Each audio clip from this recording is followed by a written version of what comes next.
Hey everybody, this is Rydo and we are back with another recording of Hearthstone. Today is Friday, January 26th, and we are on our Asian account.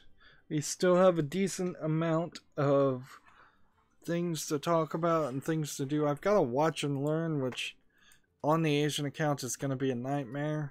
I suppose we'll just play people and try and get it done. I can't really even do anything else. I need to also win 2 Paladin and Warrior games and play things that cost 5 or more. So let's see if we've got a deck that is already set up for 5 or more.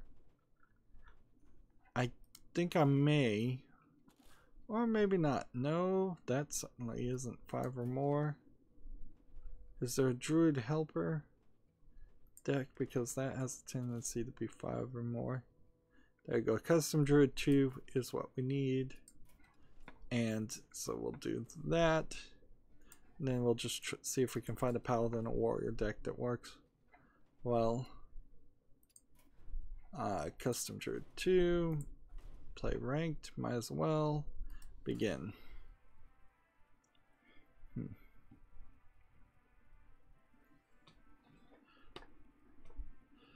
PC Gamer has an article, The Charming Story Behind Dragon Ball's First PC Fan Game. Of course, Dragon Ball Fighters with a Z is out right now, and it's, from what I'm hearing, the best fighting game ever for the Dragon Ball series. It's not like Budokai, it's not crazy. It's got a good system based on the Blaze Blue series of fighting games. It's easy for newcomers to get into it. It potentially has the potential for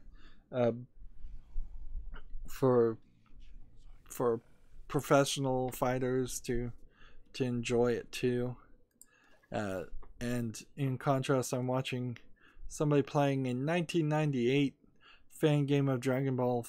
And is it even, it's not even Dragon Ball Z, I think. Well, actually, the characters are Dragon Ball Z, but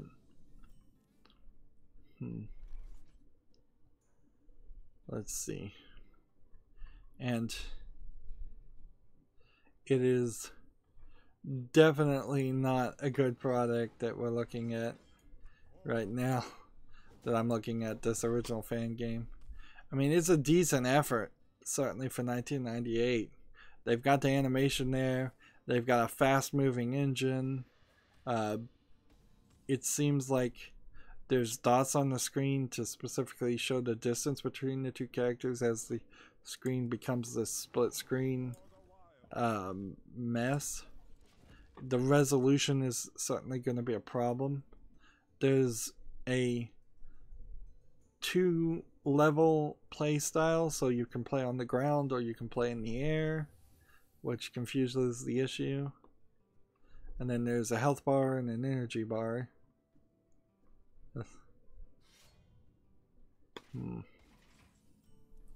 But it's less than something you would even have gotten, I would say, in Street Fighter 2. Like, Street Fighter 2 had learned that the way to fighting game fans' heart is to have lots and lots of combos, lots and lots of actions, lots and lots of cool moves. And they continuously did that and added new characters, added new combos and actions, and continuously refined the system.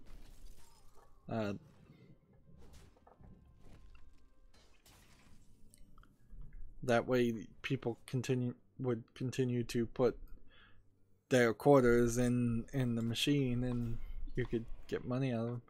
Here in this fan game, there's really just a punch and a kick, and it seems like maybe a down forward punch, something as simple as that, shoots like a fireball or a Kamehameha type thing.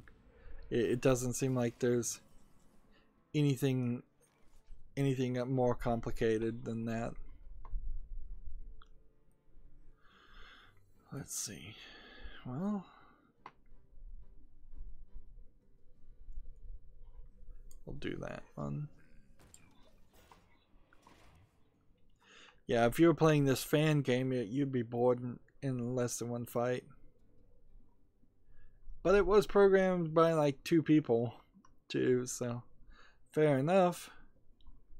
Of course, it probably had no license or rights to it.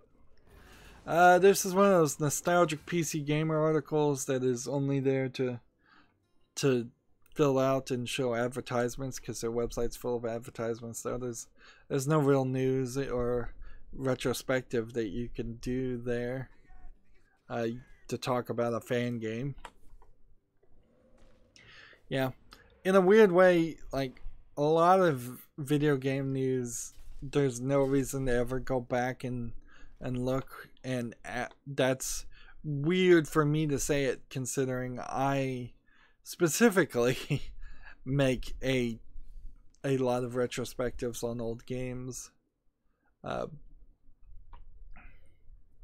But yeah, it kind of is just the case, is that unless you can have a current game like Dragon Ball FighterZ more directly connect than just having the same name, it's hard to make that connection. In a weird way, I just finished playing Bionic Commando Rearmed, and Bionic Commando, when it first came out in arcades in 1987, was this loosely connected sequel to Commando, just so that it would sell more. And there's really no other reason why it's connected at all. You're playing as a completely different character with completely different abilities in pretty much a slightly different world. Here's an interesting article. Blizzard has said that Overwatch loot box odds have not changed. More than 100 new items have been added to the base box, and some users believe this has affected the drop rates. I literally don't understand how you could do the math and say the odds haven't changed, because that means that you would either have to increase the number of items you get in the loot box to match the 100 new items in a weird way. So say you were getting 5 items in a loot box before, and then now you're getting 6 items, and the 6th item is always guaranteed to be one of the new items, or like the odds have to have changed unless they've removed 100 items. Like, I don't know. I guess maybe you just program it into the system and technically the odds haven't changed. I don't know. I don't even know how that, like, it seems both me and Blizzard, we both do not understand how odds work well enough to answer this question. I'm going to just send friend requests to everybody to see if I can get a watch and learn. At the end of the day, the fact that you have to worry about the odds of loot boxes, or that you have to worry about loot boxes at all, tells you that there's something wrong with the game Overwatch and any other game that has that.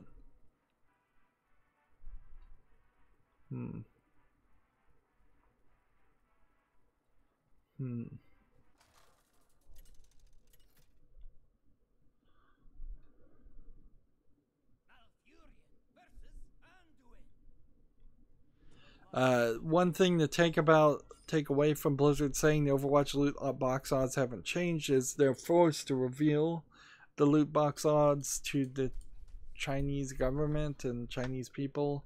So at least in China, the odds, they didn't want to have to change those. I'm sure, and re-announce things. So every loot box, according to what they told the Chinese law and Chinese government, every loot box contains at least one rare item but higher grades are far less likely to appear. Epic drops at an average rate of 1 every 5.5 boxes, while legendaries turn up every 13.5 boxes. Which, those are not great odds when you're paying money for the loot boxes. Not great odds at all. Of course, I'm playing Hearthstone. I already talked about this, but Ubisoft is raising the price of Rainbow Six Siege, if I can talk correctly for a second. They're getting rid of the starter edition. They've had 4 editions, and the starter edition had all game modes and maps and 600 bonus Rainbow Six credits. But then the advanced edition had 10 Outbreak collector's packs also, and the gold edition had the year 3 pass, and the complete edition had year 1 and 2 also, and 16 additional operators. And you take, if you play the starter edition, it takes longer to unlock things, so you're getting doubly punished. And oh, by the way, if you own the starter edition, you can't upgrade to the advanced edition. So ideally, if you were going to play Rainbow Six Siege right now, you would want to buy the advanced edition or higher while it's cheap before the prices go up, because the advanced edition, the gold edition, and the complete edition are all going up higher. The starter edition, I believe, is getting removed. For the average buyer, it's going to be $20 more expensive to play this game that is pretty old, instead of it getting cheaper and increasing the number of people that want to play.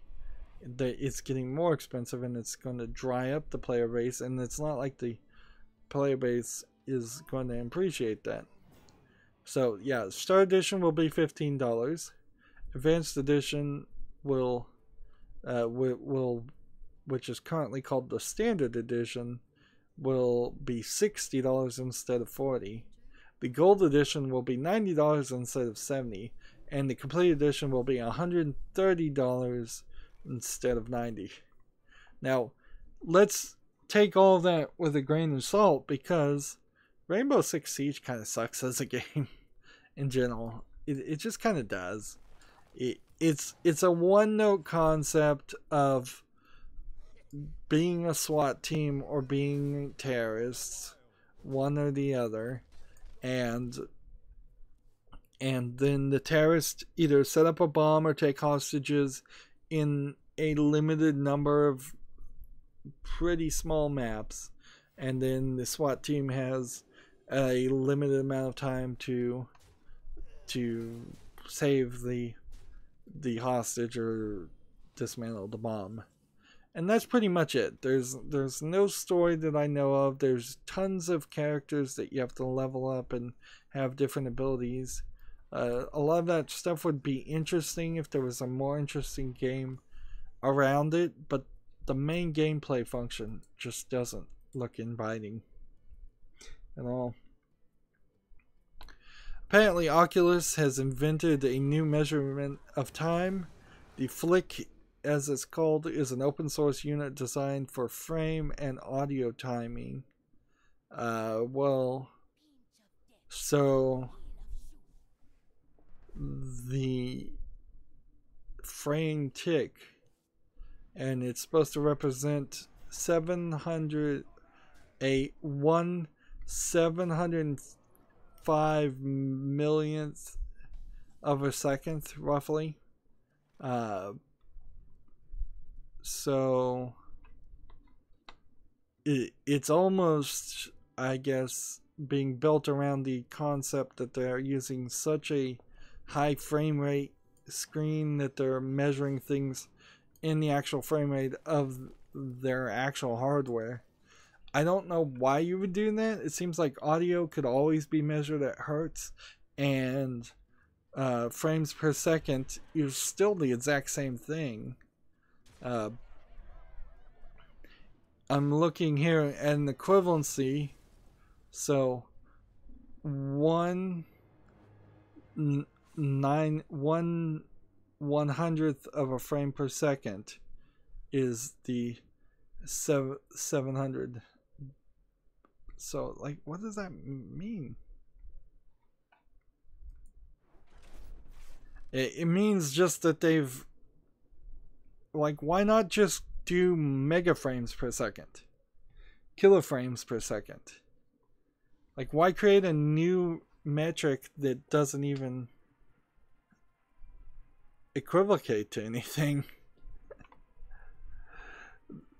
This is a useless standard, like so many other useless standards. Somebody programmed this just to get some news, I imagine. Oh, so that guy can spectate me, but I can't spectate anybody else. Alright, thanks. Let's see. Yeah. This is information that doesn't help anybody, and a standard that doesn't help anybody. If you wanted to do kiloframes per second, and say how many thousands of frames per second, that would work. If you wanted to do mega frames per second, how many million frames per second, that would work. That would make a lot more sense. If you wanted to say teraframes per second, that would make sense. What I just did didn't make sense. But converting it from something like metric to imperial makes no sense at all. See, we already talked about the Hearthstone changes, so I don't want to go back and talk about that. But I'm really gonna talk about these job listings if I'm ever gonna talk about them. So we're gonna have a special section at the end of just listing off the job listings I've been sitting on for a week now, on top of some other job listings that have come out for the video game industry. For Honor Season 5 will bring major gameplay changes and dedicated servers. I can almost certainly agree that if For Honor had dedicated servers at the beginning, it would have eliminated half of the complaints about it, but it's too late, too little too late, and they are drastically speeding up Season 5 because, like, For Honor is only maybe a year and a half old. It is not a game that's been out for 5 years. Season 5 will go live February 15th, and still nobody's gonna play it because it's not interested. Like, the game itself wasn't interesting as a concept to begin with, and there was no way you were gonna bring people into a sword combat simulator and turn it into an MMO. You might get a few niche people to play a single player sword combat simulator, but that's about it. Like, the tying it to other people playing it so that you can put in microtransactions and level ups and loot boxes, which I think For Honor has all of that. It's another Ubisoft game. Was just pathetic. If for all of Ubisoft's mess ups in the past couple of years, it would be nice, and it'd be sort of expected that we don't see Ubisoft in a few years. Of course, if we don't see Ubisoft, it's going to be because Vivendi succeeded in their hostile takeover, and then Vivendi is going to be in charge of them, and that'll be even worse. So it'd be nice if some third-party company could buy Ubisoft, fire all the management making horrible decisions. Half of their horrible decisions may just be designed around trying to get money in the short run, so that they can fend off a stock hostile takeover. But I don't know. I don't even know what the company I'd want to buy Ubisoft. Not EA. Not Konami, not Capcom. THQ Nordic is about the only company that I kind of want to see that happen to. And THQ Nordic, every time they buy something new, you have this increased risk of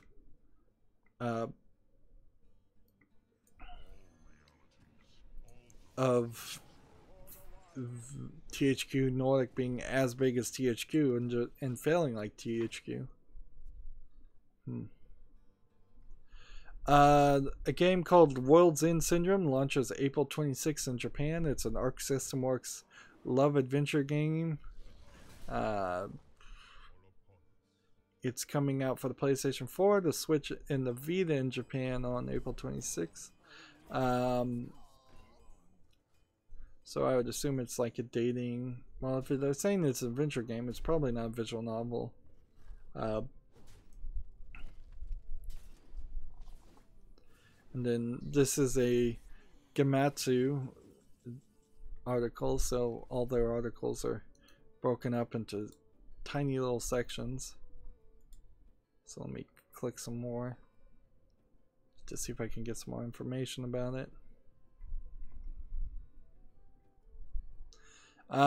It's a little surprising after seeing the GDC conference survey and seeing that only 1% of the people at GDC were making games for the 3DS or the Vita at the moment. It's kind of surprising to still have games coming out for the PS Vita, but I guess these are the last gasps. I guess it's worth mentioning, it seems like it's just two girls are the main characters in this story, so you're either playing in World's End Syndrome as a faceless protagonist looking at these two girls, or you're playing as one of these two girls. And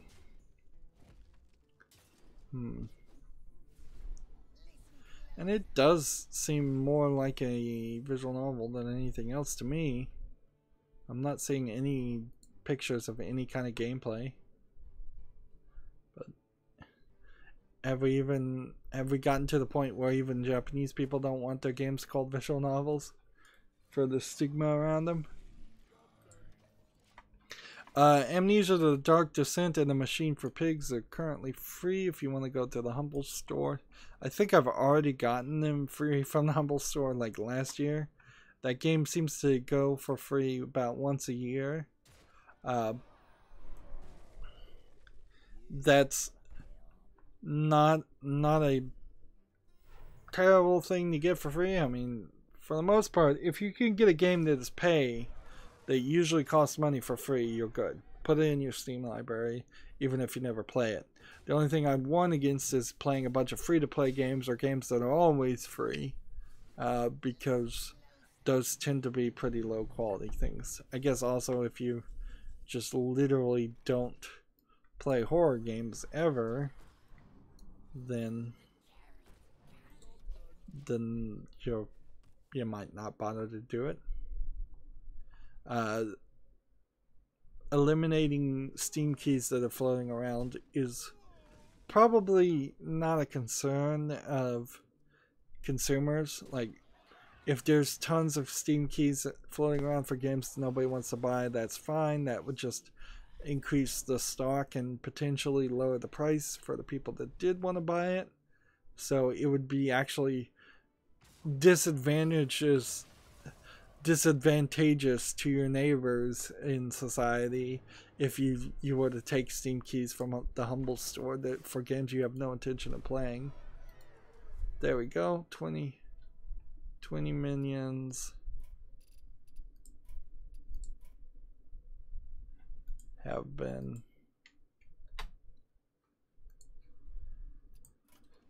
Let's see, now what do we need to do? We need to find a paladin or warrior deck that's actually playable. Is this warrior deck playable? Maybe. Is this paladin deck playable?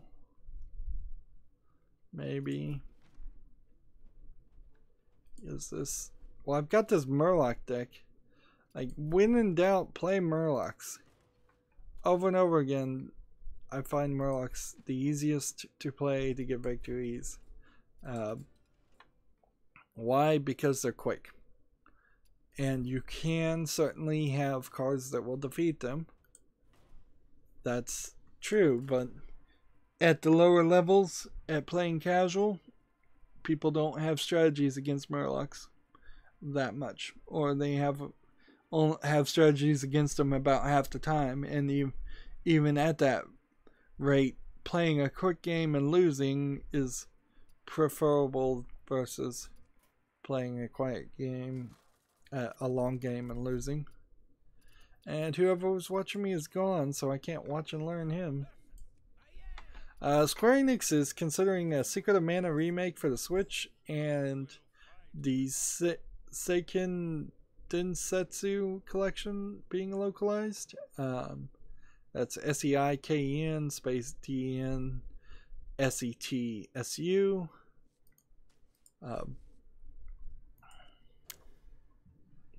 But nothing is confirmed or planned. So, Secret of Mana would... I thought they were already...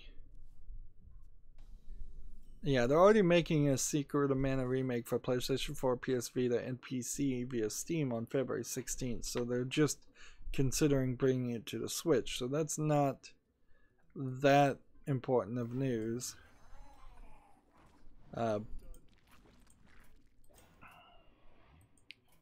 Let's see what this guy does. The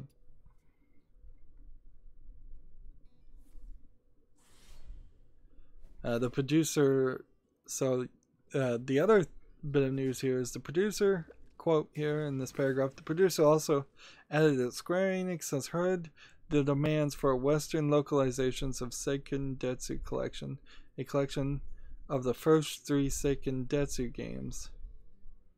So what I need to find out then is, since there's no links here, we'll have to Google search to find out what Seiken Densetsu is.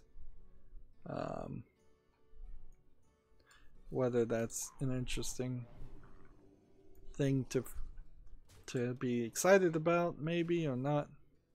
And he just came back online to spectate me.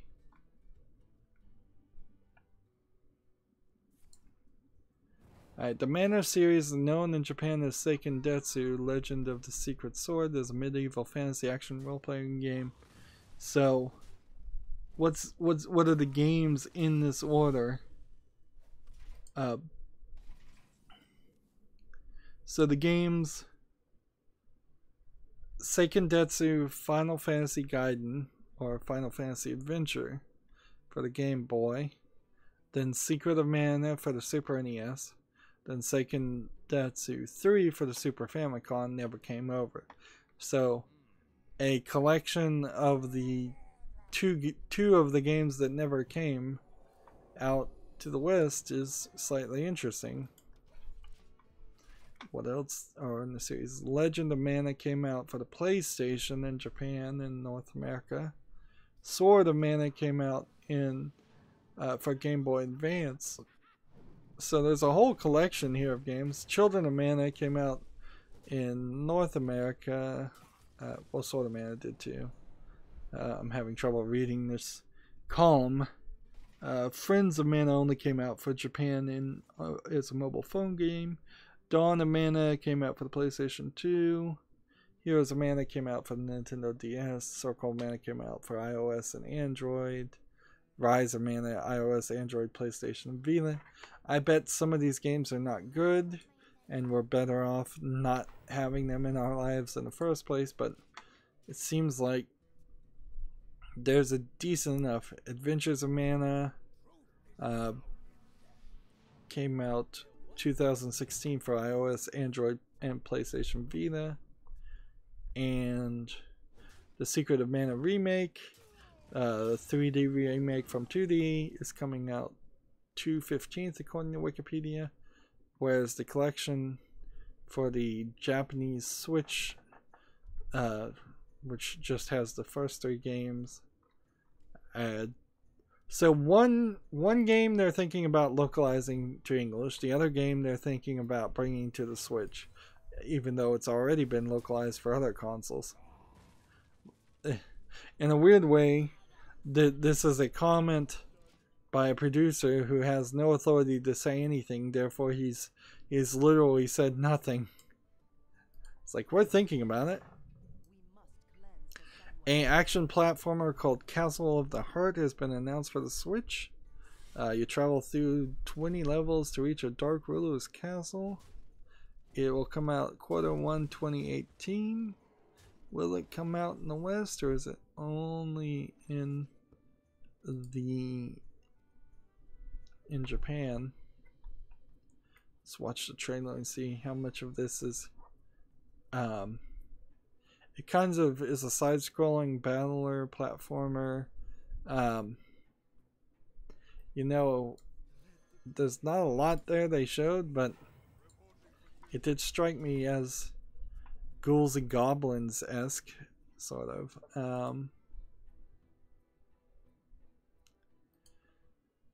For the 5 seconds of footage I saw. I imagine this is coming to the West. It seems like it has not a significant amount of dialogue in it in the first place, and it's already partially translated. Here's a shocking announcement. Apparently, South Park: The Stick of Truth for the PlayStation 4, Xbox One, and Xbox One will be available for purchase on February 13th, which is really crazy because this is the game that is the prequel, or the predecessor, not the prequel, of the newest South Park game, The Fractured But Whole. And you could only apparently have gotten it if you pre-ordered that game on the PlayStation 4 and Xbox One, or you could have just gotten the used copy and played it on the PS3 and the Xbox 360. I'm pretty sure it was available on those consoles, and it's such an old game that you probably would have gotten it cheap.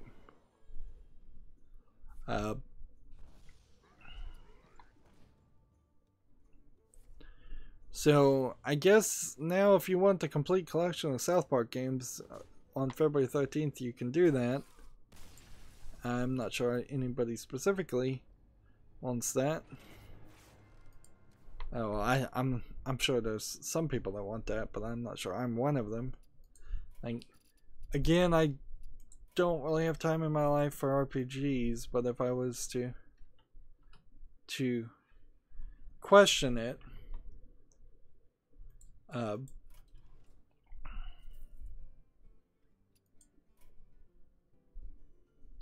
so I'm just gonna sit here and watch this guy. I just want to see what he's gonna do, because this guy's got to watch and learn, and I've got watch and learns. Everybody's got to watch and learn, and nobody wants to play. Roguevania Dead Cells, quote-unquote Roguevania game Dead Cells, is coming to the PS4, Xbox One, and Switch in 2018, which is strange because I didn't think Dead Cells was done. So it's another one of these games that it's in early access on Steam, so either they plan on being finished or they already are finished and they just haven't released the finished version of PC, which that would kind of suck, but that very well may be the case. Yep, so he's just gonna watch me, so I can either kick him or I can continue playing. Meanwhile, I still need a Paladin and Warrior victory, so let's just get back into the hustle and bustle and play. Apparently, a game called Wild Guns Reloaded, which is a remake of an old arcade game called Wild Guns, is coming to the Switch in early 2018. I am not sure. Yeah, it's already available for the PlayStation 4 and PC. Like, as I've gotten more and more into trying to have more nostalgia for older games, particularly old games that I didn't actually play as a kid, and trying some of the stuff that I missed out when I was in my youth, which certainly kids of the future generation are going to have big problems with that, where there will be thousands and thousands of good games that might be worth looking at, and just not enough time in their entire lifetime to play them all. So yeah, Wild Guns Reloaded, rated very positive on Steam. That's another one for the wish list. Playing it on the Switch, I mean, Switch kind of works. Like the Joy-Cons, sure they suck, but if you get a regular controller, you can play almost any PC game on the Switch, and you're only getting a slightly lower version of gameplay. AMD reaffirms its commitment to gaming and discusses the Intel partnership. The AMD CEO Dr. Lisa Su says AMD's commitment to gaming is not going to change. Interesting. I'm looking at a picture of Dr. Lisa Su, and boy, does her face not look feminine at all. That's weird to say, but I'm literally looking at the picture and it looked like a guy. That is an unflattering picture they've got of her. I'm sure they could have gotten a better angle. I guess there's not too much more to say there, and I feel like a jerk bringing that up. And AMD is doing some cool things though, partnering with Intel. So now, instead of making chips with Intel integrated graphics, the laptops will have Intel CPUs with AMD graphics specially connected for better performance, closer to the CPU. Guess we'll just go ahead and do that. Meanwhile, on the other hand, NVIDIA has asked its sellers to stop, to not cater to crypto miners and instead sell video cards to gamers, which that in particular is going to affect my channel in a weird way, because with the GTX 970 graphics card that I have right now, I need to buy a new video card. I really can't. And I can also now make the justification that people really can't. They're all sold out. They're all marked up by $300+ than what they should, what the MSRP was. So now that we've, because of so many people buying video cards to Bitcoin mine, I can just now have this convenient excuse to not buy a new video card for a couple more years, and hopefully at that point things will settle out. On the other hand, if you're running a store that sells pre-built PCs, or you're just a boutique computer store, you're probably going out of business right now, because if you can't sell somebody a video card, then they probably aren't buying the case or the monitor or the CPU or the RAM. If you can't sell them a complete PC, you're losing out all that sales. And although I imagine most boutique computer stores, if any still exist in the United States, are mostly built around virus removals and fixing laptops and things that are in general not what you'd want to do. That inherently was my problem. Like, I am more than qualified and kind of on one level wanted to work for a computer store where I could build computers and sell them and just make a honest product and an honest profit. And that's not really what you end up doing at computer stores. It's just a bunch of people trying to sell you computers that they've either got no use for, or they literally stole. It's because it basically making you a pawn shop.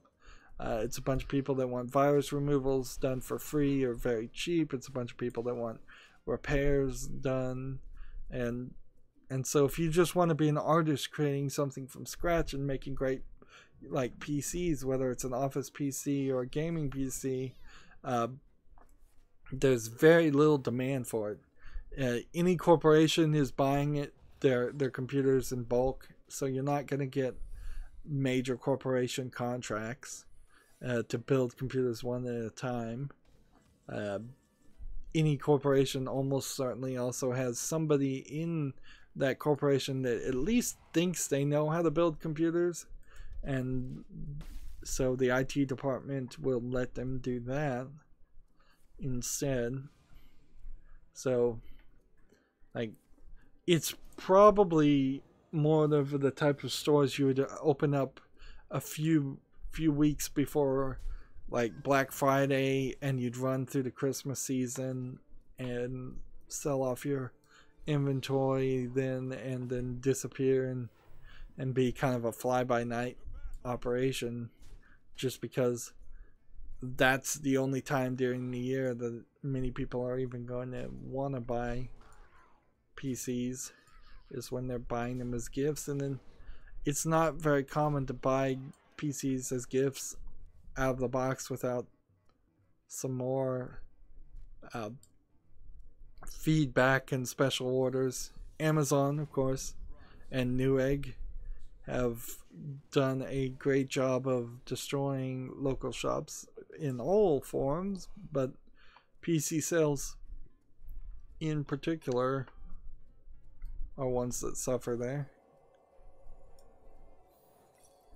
So yeah, you're pretty much in a bad space if you just want to build computers as a career. There's no career path there. So I just enjoy building computers for myself on the occasions that I do it, and it's just a really expensive hobby. Nintendo is shutting down Miitomo, its first smartphone game. There will be a celebration. I don't believe Miitomo was ever allowed or released in the West, so it might have been a Japanese only thing. If you log in now, you'll get 2,000 coins and 5 game tickets every day until the app shuts down. So that's just another example of the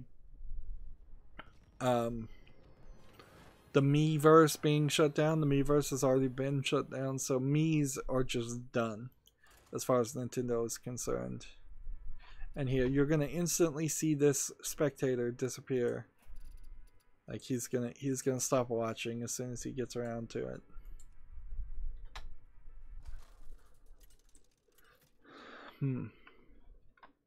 Every time I have a watch and learn on this Asian account, I send requests. I send requests like crazy, and nobody ever is playing. Even when I just played the people, they're not playing, because Asian people just have a different perspective on privacy. I'm assuming, I'm very much generalizing here, and they will not friend people that they don't know, even on a stupid thing like Hearthstone.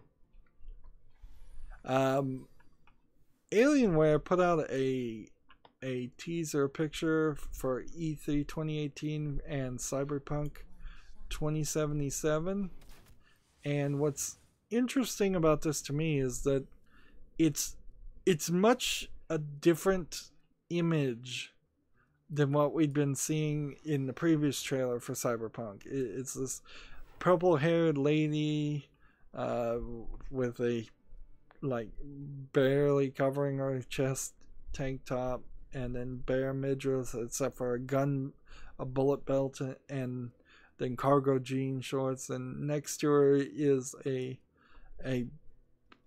kind of motorcycle, kind of crawling vehicle thing. Behind that are some Asian signs, very much Blade Runner-esque in its its style. And it's just like a really good reminder that Cyberpunk 2077 is not anywhere close to being done, and they don't really know what the game is, and we don't know what the game is, but also CD Projekt Red doesn't know what the game really is. I don't know how this lady mixes and matches. Oh, by the way, she has a robotic arm. I guess that's important to mention too.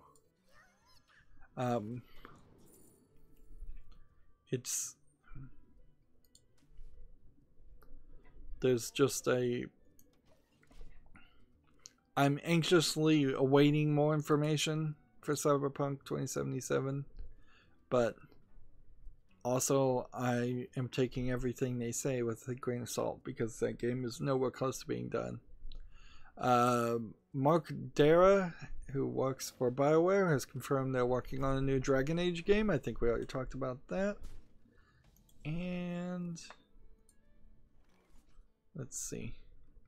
This article that I was going to read, I'm just going to go ahead and skip it, because I'm obviously not going to read it. And that means we can start looking at some of these jobs. And so this is going to be a long, boring series of job listings compared to my usual long, boring series of just talking. As we're still trying to... He finally left. Of just talking about news.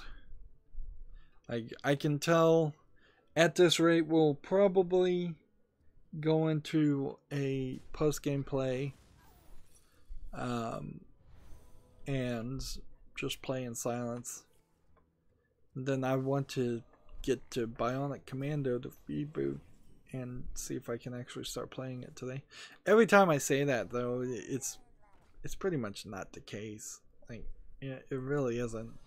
I usually take most, if not all, of Monday and Wednesday and Friday off, which really only leaves me the weekends, and Tuesday and Thursday to record any other thing. And that's why I'm making less content, but I think that's also probably the right move, because I don't want to exhaust myself, particularly now that with the whole YouTube partner program, which I should pat myself on the back for not bringing that up and being bitter about it yet again. Like, I'm slowly getting over it, and I'm slowly waiting to see what actually happens.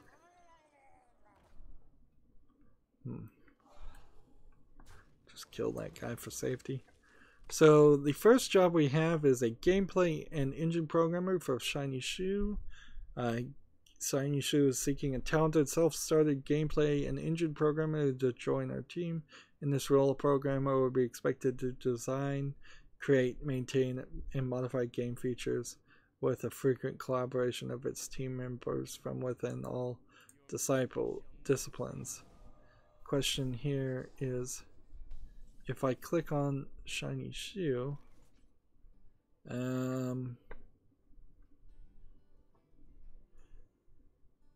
let's see, I gotta zoom in a little bit to make this big. It has a company overview, a full service studio offering design code, art, and audio services.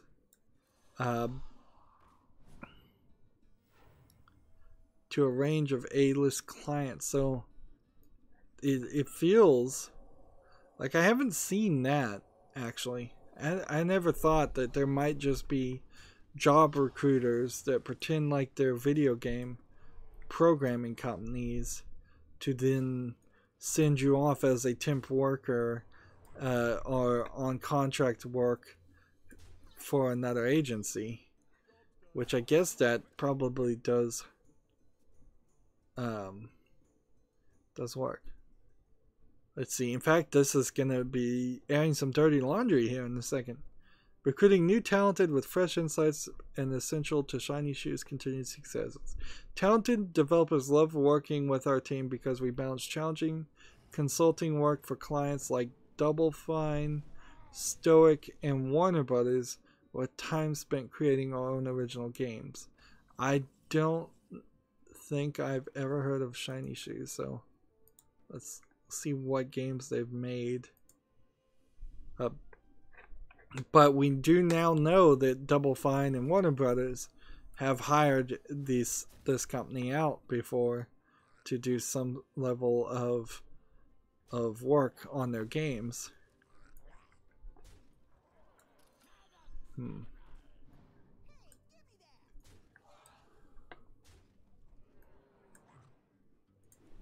So here we go. The games they've worked on. They did Death's Door, Wanderlust, Full Throttle Remastered. So Shiny Shoe may have been heavily involved in Full Throttle Remastered, and I wouldn't be surprised if Double Fine actually doesn't have any decent programmers at all. The Banner Saga 2, the Banner Saga, Grimfang Dango Remastering a Legend, Game of Thrones, the Telltale series, Pure Puzzle Raiders, Batman Arkham Underworld, Viper Strikes, A Vegas Odyssey, War Commander, Mech Knight, and Offworld. Some of their lower games on this list are probably the first ones they made, and then they got more and more jobs. So Shiny Shoe is probably a decent company to work for, because it gets you your foot in the door to work with some other companies, and it probably also protects you from getting laid off as easily as you might if you did work directly for Warner Brothers or Double Fine, because clearly there's now evidence that Warner Brothers and Double Fine would prefer, or at least they do hire other people to work on parts of programming. Next listing we have is AR Front End Engineer for Ubiquity 6. This California-based team, Ubiquity 6, is looking for a JavaScript and React veteran to join our team as a AR front-end engineer. So I have no idea what React is, but I assume it's some kind of augmented reality related thing. JavaScript is mostly used for websites. The position seeks someone with expert level in 3D game development to build customer-facing interfaces and design and create interactive front-end experiences for multiplayer AR games on mobile. I think AR is a fad, therefore I think it would be ridiculous and irresponsible to work towards a fad like that. That one, that,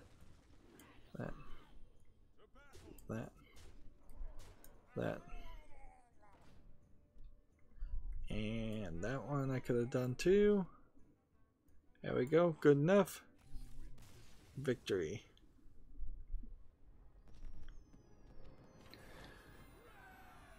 Let's see.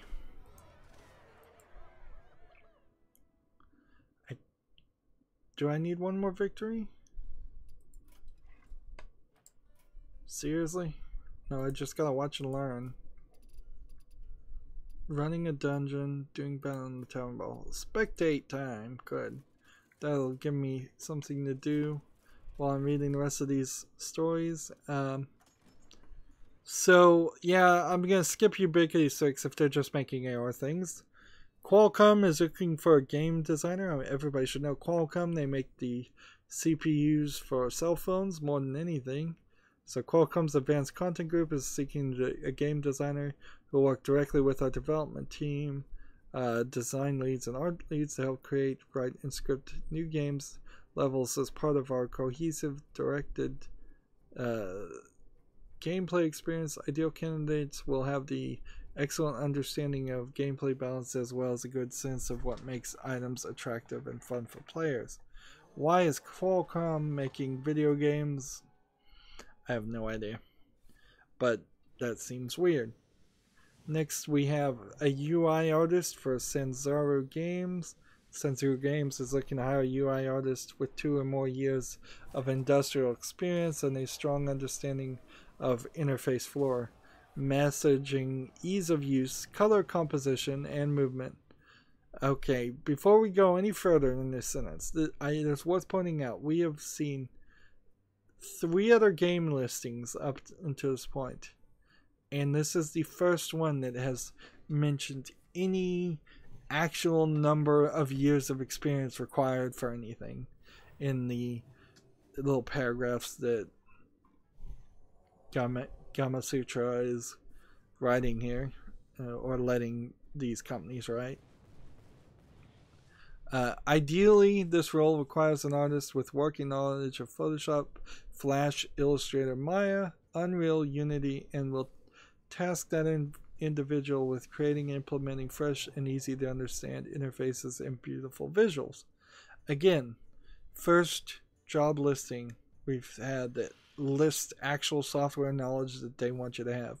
And to be fair, they are asking you to know everything about to have a working knowledge with each of the software things. It's very easy to only have worked in Photoshop, Flash, Illustrator, and not Maya, and maybe Unreal, but not Unity. Like, you really would have had to go out of your way to educate yourself.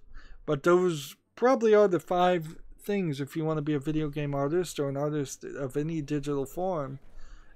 Get used to using Photoshop, Illustrator, Maya, Unreal, and Unity. Flash, I guess maybe you still need to use it, but I would say Flash is kind of a dying technology, but whatever.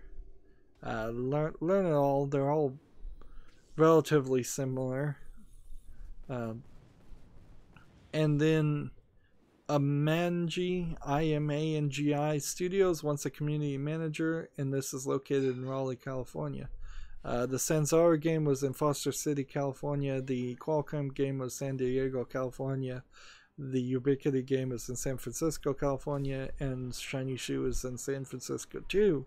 You may see a pattern there where if you want to work in the video game industry, you've got only a couple of places that you can work. You can work in the San Francisco area in the United States. You can move up to Montreal, Canada, and if you can speak French and work with fit in with the Canadians there, that works for you. You can move over to a few European countries if you can both work in those European countries and get along with the people in those countries. You can go to China and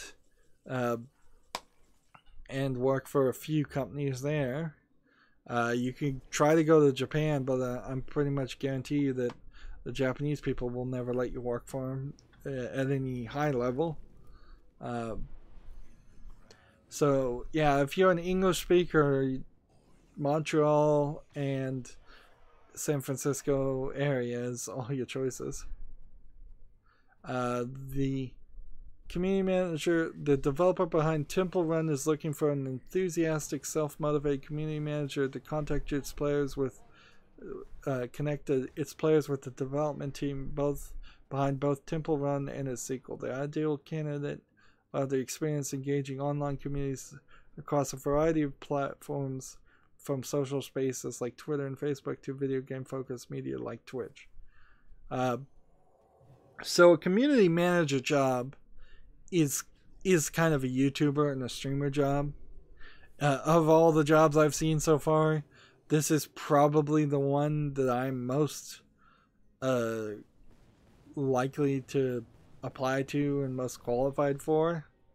I'm still probably not really qualified for it, but I could see a lot of people from Twitch, people that work at Twitch, because community manager is a name, is a title at Twitch too, moving over to Amangi Software. I don't know if I'd specifically want to work for the company that just has made Temple Run and its sequel.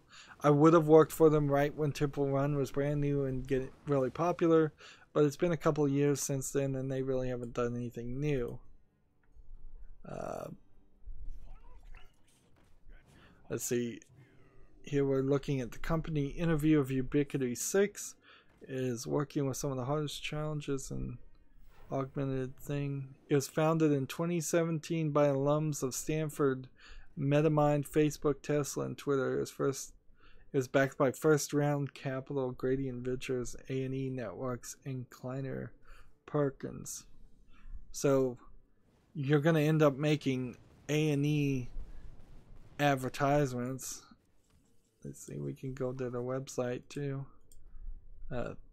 And there's a lot of that going on, like a lot of VR and AR stuff that is being funded by movie producers and TV channels.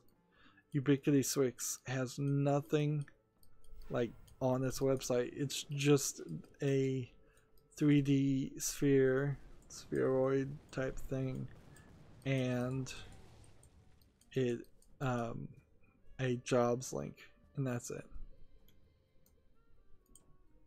Like, they literally have nothing to say for themselves. Let's see. There's no new Humble Bundle that I know of. I know Fanatical has a sale going on right now, but that's really not related. That's barely related, and we also know that the Steam Lunar sale is probably coming in a month. Not that that will offer too many sales either. And I'm still thinking once that gets more confirmed and happens, which there's a decent chance that Steam will never actually confirm the sale. It'll just show up. So the day of the sale, I'll probably make a special e-bagging video just listing the games that I'm interested in getting under this new crazy monetization policy. It's like, I thought my channel was kind of moving away from doing crazy things, but because of YouTube, things are now moving towards it. Oh, the good news, I suppose, here is the watch and learn should work, because there's a very high chance that these two players will kill this guy on this tower brawl. The bad news is it's just going to take forever. Remedy Entertainment is looking for a lead game designer. So if you want to go work in Espoo, Finland, ESPOO, Finland, for Remedy Entertainment. Let's see, this is a longer article. Remedy Entertainment is looking for an experienced designer to take on the hands approach, driving a future of a story-driven campaign mode set in the Crossfire 2 universe. I don't know the Crossfire 2 universe. Is that a game? Let's see, Crossfire 2 wiki. It was a first-person shooter online game that I guess Crossfire 2 hasn't even come out yet.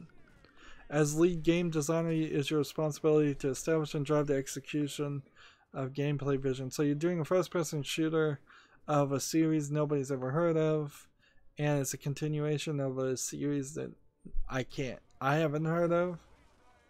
Interesting. Let's see. As a lead designer, it is your responsibility to establish and drive the execution of gameplay vision. You will guide the overall vision of the product, including gameplay, narrative, and world development, while keeping special focus on developing and conceiving core gameplay features. So you will have all the ideas. This will be your baby. You will lead the design team to create core and extended gameplay mechanisms that will work for a worldwide audience, and with the help of our engine team, map out feature development roadmaps for the future iterations of the Northlight engine. I haven't ever heard of the Northlight engine before. You will be able to clearly communicate your vision to our team. Will be able to should be translated to you must be able to clearly communicate your vision to the team and have great skill leading a group of experts at Remedy in the creation of exciting and memorable gameplay that will leave players wanting more. Remedy is the weird thing here. I'm pretty sure, like, Remedy Entertainment I have to type in Remedy video games.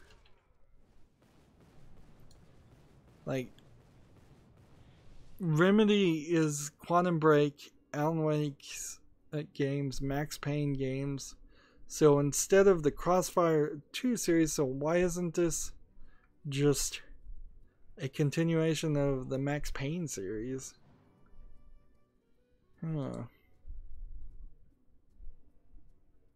Yeah, that's questionable.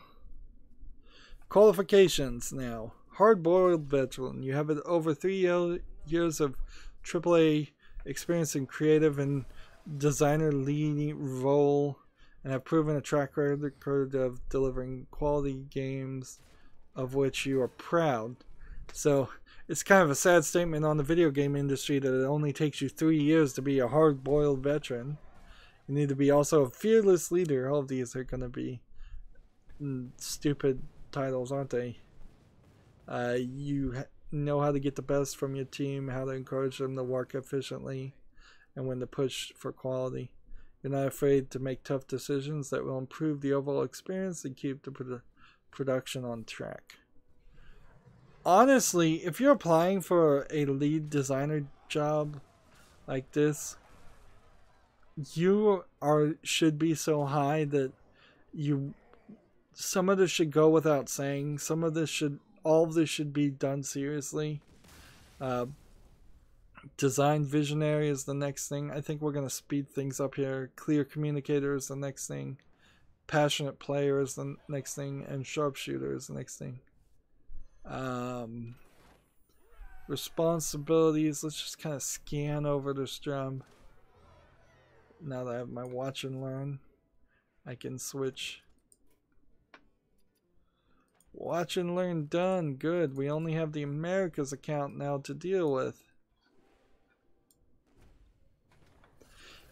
I do feel like at a certain point I'm just going to leave some of these watch and learn and Tavern Brawl packs until we do a pack open video. That way you can just open way more in a row. Not sure if that really helps anything. Over to the Americas. Come on, lunch.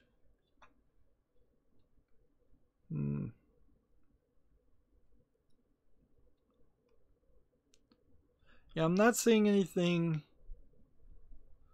too crazy in this job listing. The only real problem that you have... Oh man, I got another watch and learn? Can I watch and learn somebody? This guy's making a deck, so maybe I can get around that. Play battle cry cards. So let's see if maybe this guy will... Maybe Tragic will play.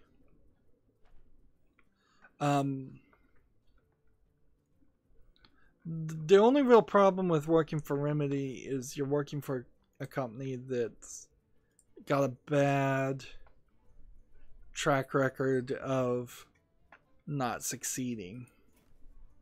So, and that's a little scary. I think we do have a Battle Cry deck already. Yeah, we do. So let's go ahead and play that. Actually, if I get this Battlecry deck done and I get the watch and learn done, we may not even go into a post show. WRKSHP, which I assume is pronounced Workshop, is looking for a UI UX developer. You can work remote or in San Francisco. At Workshop, our mission is to bring together through the power of play. We believe in teamwork, intellectual high quality craftsmanship, and work hard to create simple, beautiful, and massively social game. Before I go further, let's see what Workshop made.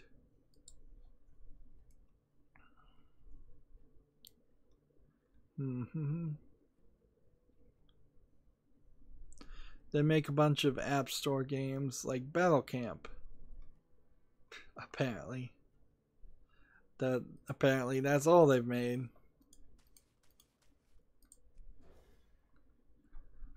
In a lot of ways, you're almost certainly going to have to,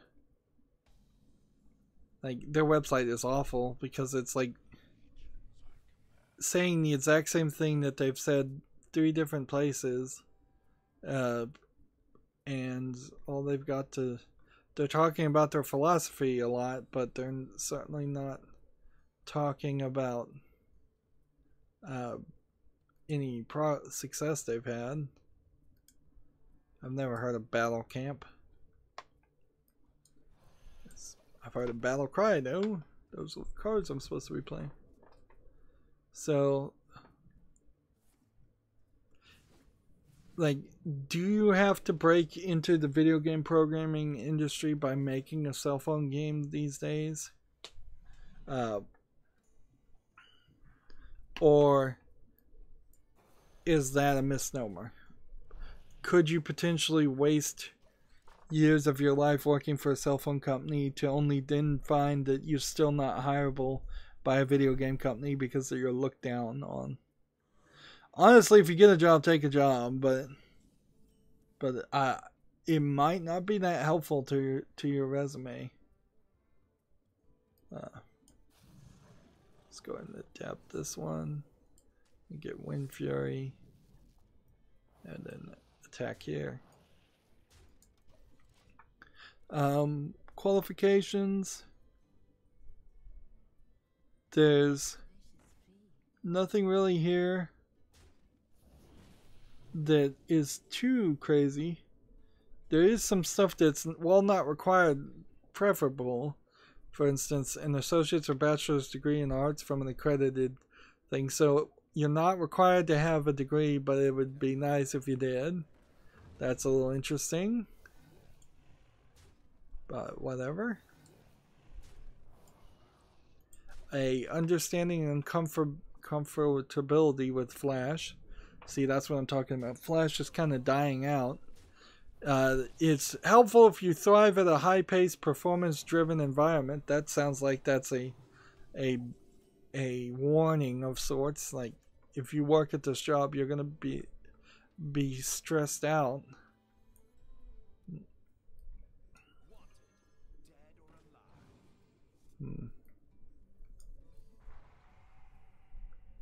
There we go.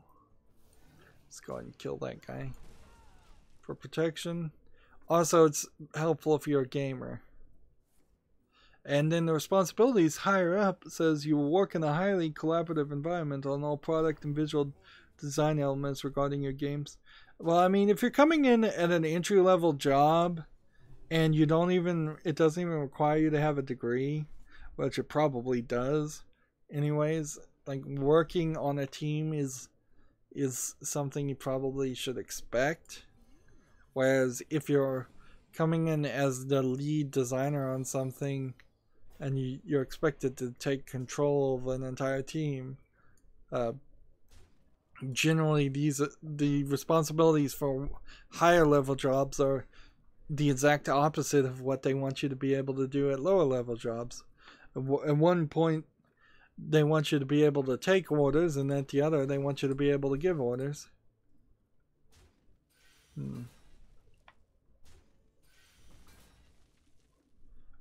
Alright. I have one more article here that's a editorial from Gama Sutra that's red flags on the job hunt student edition. So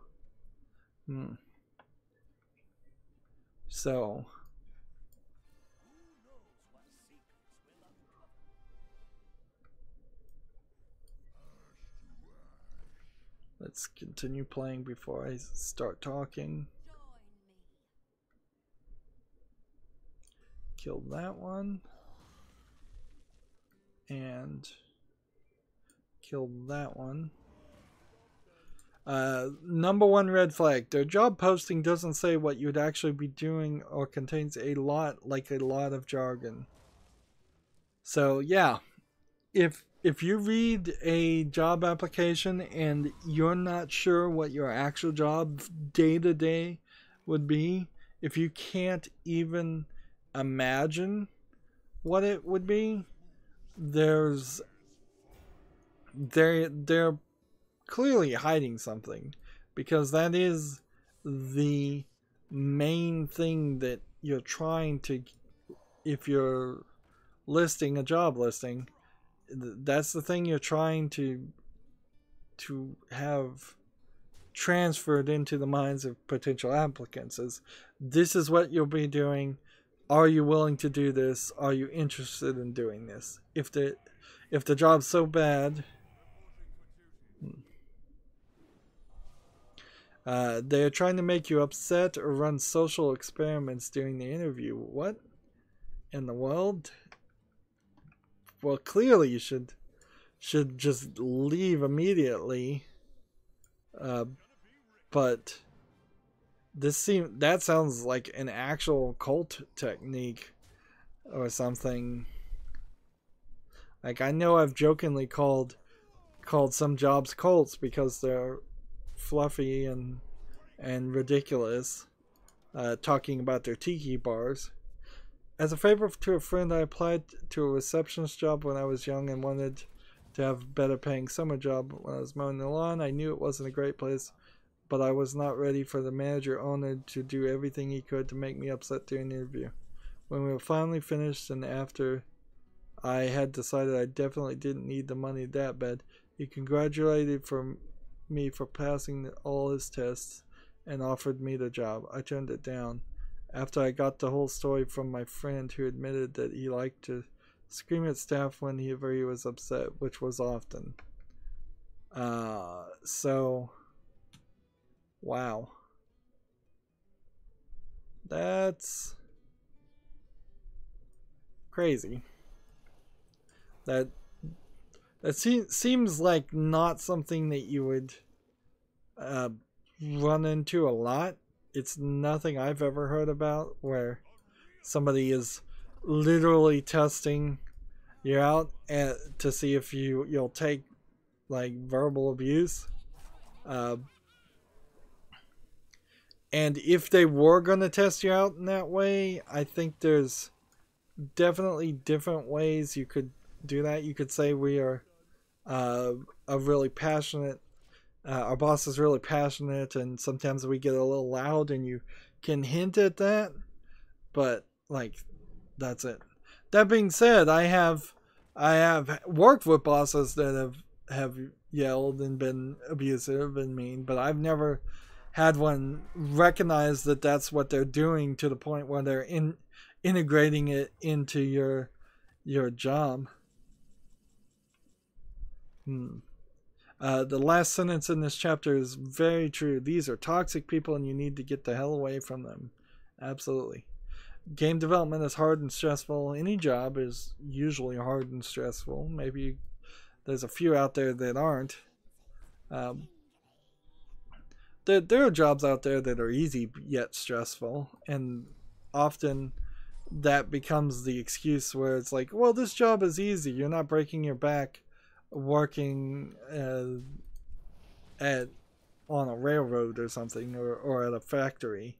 Therefore, because the next thought they have is, because this job is not physically demanding, we can make it even more stressful, and we can abuse the employees.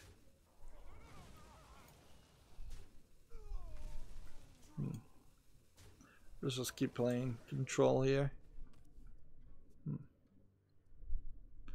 Next red flag. They aren't very well put together at the interview. This one may seem petty, but believe me, how a person dresses and presents themselves during an interview is one of the most important. Is as important for the employer as it is for the prospective employee. I guess that's true. Like,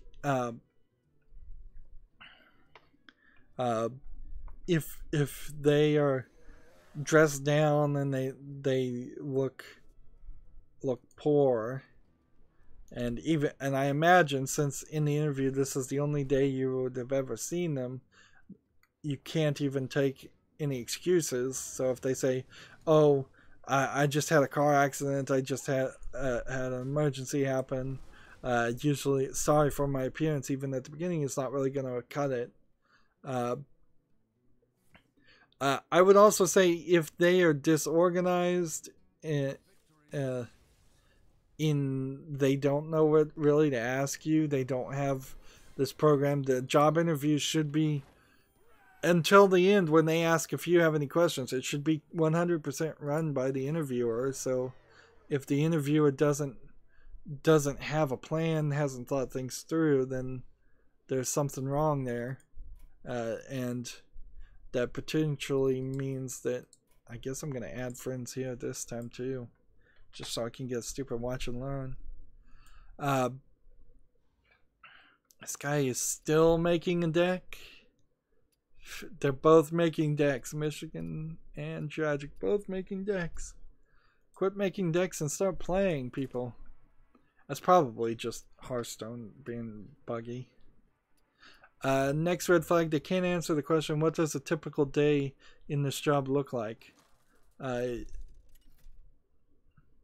If they're trying to hide it, or if they say it varies from day to day, or they say they don't know, then they're probably trying to hide it. But also it could mean that the job isn't really a job, which could be a problem. Like, it could very much be that they just, for their budget reasons, want to hire somebody and see how much work they can get out of somebody doing random things before they fire them, say 30 days later, 6 months later. If there's not a specific reason why somebody needs to be employed, there's probably not a specific reason why that person would stay employed, if that makes any sense.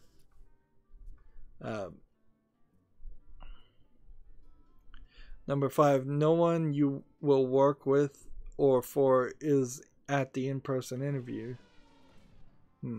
It's normal during screening interviews to not meet with anyone you actually work with or for, but if you're on the official interview and there isn't anyone you're talking to that's part of your potential team, that could lead to issues.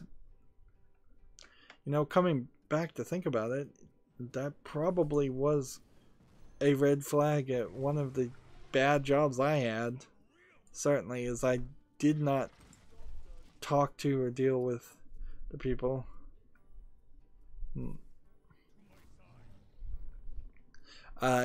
Here's a big red flag at that same bad job I had. Lots of turnover or really bad reviews. I took a job where even at the beginning people were warning me off. Like, friends on Facebook were telling me they knew people that worked there that got fired in 30 days. And I out of stupidity / desperation said, well, I'm working in a different department, so maybe it'll be different for me. And I looked at Glassdoor, which is the website where people review their jobs, and all the reviews were horrible. But I was still looking at a different department, so I was being blind to it, and like, stupid me thinking something different would have happened. Nope. The company in question had a very high habit of hiring temporary workers, and frankly, you should not ever go get jobs through temporary jobs. I've done it several times and it never works out. Like, there's always something wrong with whether it's your coworkers you're going to be working with or it's the people you're going to be working for. If people aren't willing to hire just by doing job listings on sites and direct hire people, something bad is going to happen there. That's been at least my experience.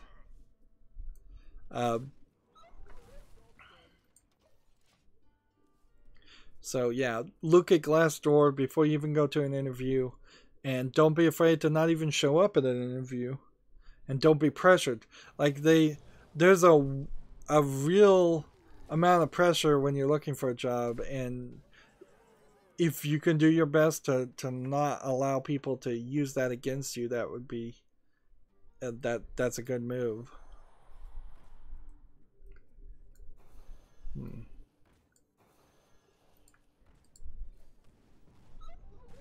Let's see. The next red flag is they mention a beer tap or that alcohol is available during business hours. Yeah. The line here is that's usually code for we try to be cool and have boundary issues. I worked at a job where managers were drinking alcohol, and I was like, I'm glad I'm not the boss of those people because I would have fired them. And the entire place that I was working for at that time, they literally did have major boundary issues and professionalism issues, and alcohol was just a symptom of that. Like, the whole company was barely being held together, and had just like come out of a bankruptcy, but probably should have been liquidated and all the employees fired. Just corrupt, toxic to the core of a lack of professionalism.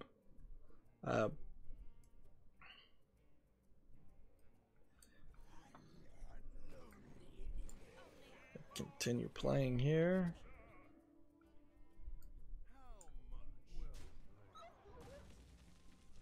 And let's see. Like, alcohol is never a good mix. I also want to expand on alcohol. Like, going out and hanging out with coworkers, if they probably wouldn't mention this at the interview, but if people are asking you to hang out with them off of business hours, it's not a good idea. Like, you should have separation there. Trying to calling your coworkers family or treat them like family is a bad idea and not the thing to do. Here we go. Finally I can spectate somebody and get a watch and learn, hopefully.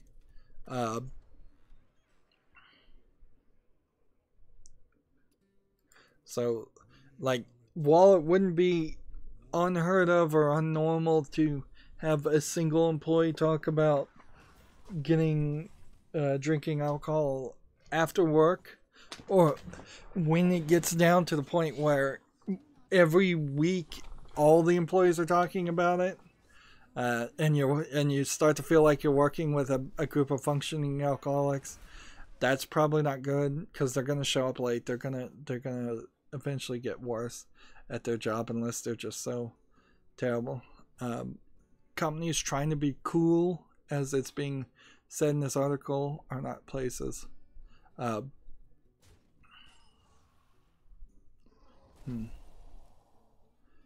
Let's see. The next red flag is they won't talk about pay or benefits even after the second interview. A lot of this is coming from the perspective that you have a second interview. I've had jobs where they didn't even do a first interview. Actually, they just hired people based off their resume, and boy, yes, that was a temporary job, and boy, was I working with a bunch of other people who never took interviews, because if they had been interviewed by anybody with any competence, they wouldn't have gotten the job. Like, it was such a random collection of kids, like some kids that were kind of out of high school and had no experience, to people who had just gotten their master's degree in something and should be a lot higher, and everything in between. So yeah, if they won't talk about pay or benefits, probably at the end of the first interview, because I guess the question is whether at the end of the first interview they tell you there will be another interview, or that they'll make a decision. Usually if you're leaving the room and they say they have to think about it, you didn't get the job. Also, you're much higher to get a job going on Monday than Friday, just because they want to get it over with. They don't want to hire people on Friday. So go early. Even to the point where you might ask, can we do an interview on Monday instead of if they say Tuesday? The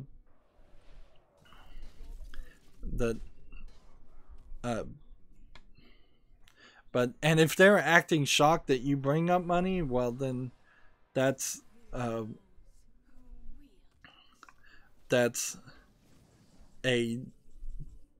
big issue, and frankly, it's a just fraudulent tactic. Of course, people are going to ask about money, and you should ask about money, and you should research the thing, and you should try to negotiate higher. And frankly, if you have a fair pay and you make an offer and they say, well, we can't make that much, and they don't even try to meet you halfway, you probably shouldn't take the job anyways. Because if they've already learned that you at the first word go they can underpay you, you're never going to get a raise. You're never going to be able to get what you felt like you were worth because you had done the research and knew the pay. I had somebody call me back from a job that I worked like many years previously, and I had gotten raises and I was getting paid a lot more, and so I told them, I'm getting paid this much now, I'll work for you in the same job if you want to pay me that. And they just go, no, this job is still minimum wage like when you had it before. And I'm like, well, you see my problem there, don't you? Like, that's ridiculous that anybody would expect you to many years later, after learning new things and gaining more experience and just being older and having more adult expenses and needs, that they'd still try to get you to work for minimum wage. Like, nobody wants to or plans to or can even live off of minimum wage their entire life. The next red flag is they talk about being one big family. It just means they don't have boundaries. That's pretty much true. And see, I already brought that up. They don't know basic things about your local industry. Also, you should know basic things about your local industry. So, for instance, if you're going to work in a paper factory, you could say, where did the trees come from? And if they go, we don't know where the trees come from, it's like, wait a minute, you're working in a paper factory, you should know that. For video game jobs, not so much, but they should know some basic things. If you were going to Burger King, about, like, they should know how things are done at McDonald's from all the people that have moved back and forth between working McDonald's and Burger King. They should know how much McDonald's pays.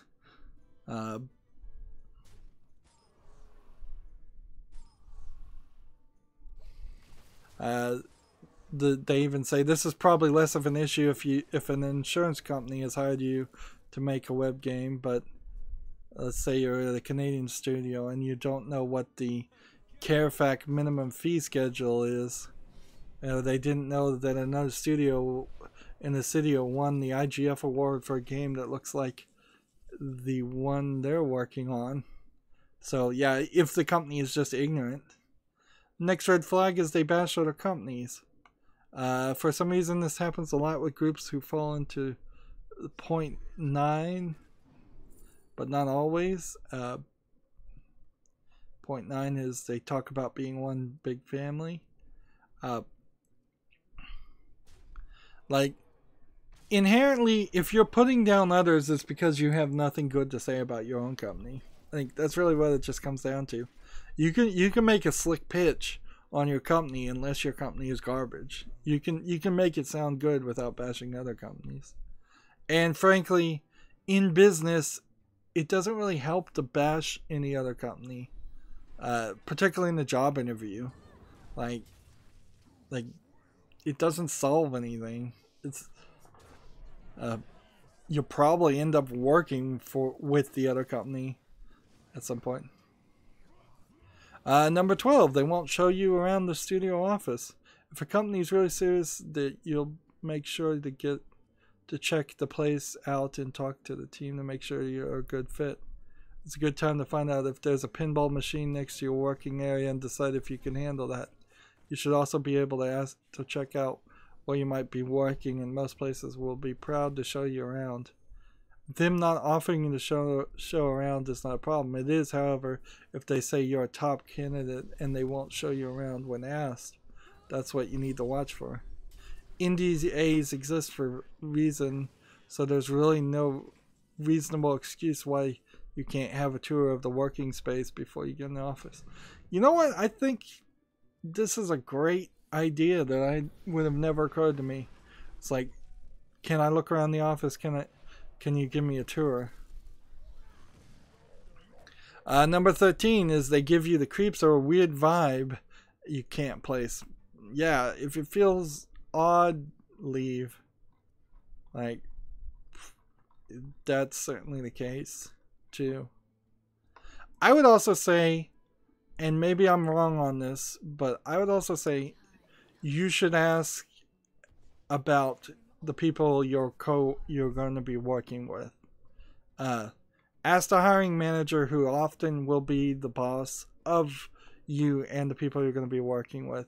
You ask, what are my coworkers like? And if they say you're all big one happy family, and they go out drinking and that they celebrate Christmas parties. That's the other thing, is businesses need to quit having parties of any kind. Like, sure, if it's somebody's birthday, bring in a cake during lunch and maybe have an office party. That's fine, but don't have off hours parties. Let people live with their family and have their own experience. But yeah, if you can get the boss in the interview to tell you that the coworkers are bad, it's not a good place to work for two reasons. A, the boss hates his employees and will probably hate you, and B, the coworkers actually are bad. So you want them to say something neutral, pretty much, is like, oh, some of them are good, some of them are bad. They're about your average employees. You don't want them to say they're great, they're like family to you. It'd be nice if you said they're good hard workers and have worked really hard to keep them in line. That is probably a question that also would throw off a lot of bosses and interviewers too, because they're more likely to not have a rehearsed response to that.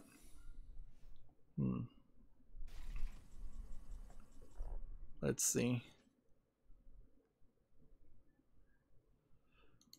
Now I'm back to my Twitter feed here. And so I'm going to start looking for any news articles that have happened. Evil Within 15 aired, excuse me. Turns out that somebody commented on one of my videos and then they deleted the comment, and that kind of sucks. It's like he just said he loved the game, and I was like, oh, I was gonna thumbs up your comment, and then I couldn't do it because it was gone. And it's pretty typical Friday. We got one person and then scare them off. Let's see if that might be a duplicate epic we just got. So that might be some big dust. Yep, 100 dust. So now we're up to 250. And if I come over to classic and type in missing, I don't think I can actually make anything. Maybe I can, maybe I can't. See, every epic would require 400 dust.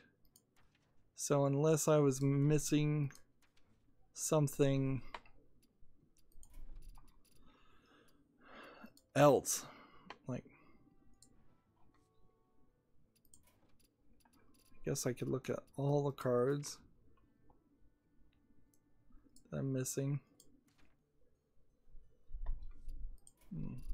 Standard cards. Let's start with that though,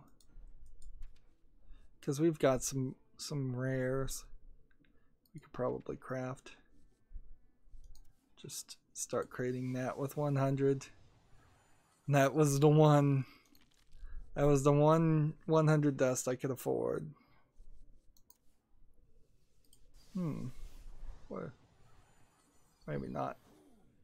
That was the 2.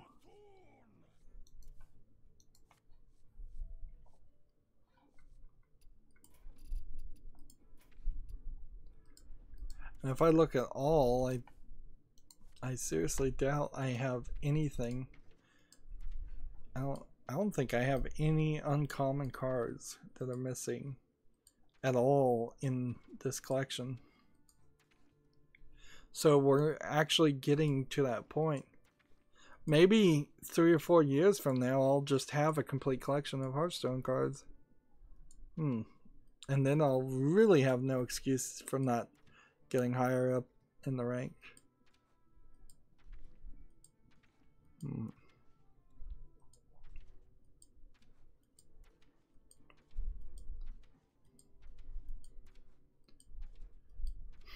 Yeah, it seems like there are no common cards left to be collected at all, unless I flip through something. And there's even a decent amount of like epics that we already have. See, we need to play more Battlecry games. There we go. Back into the game.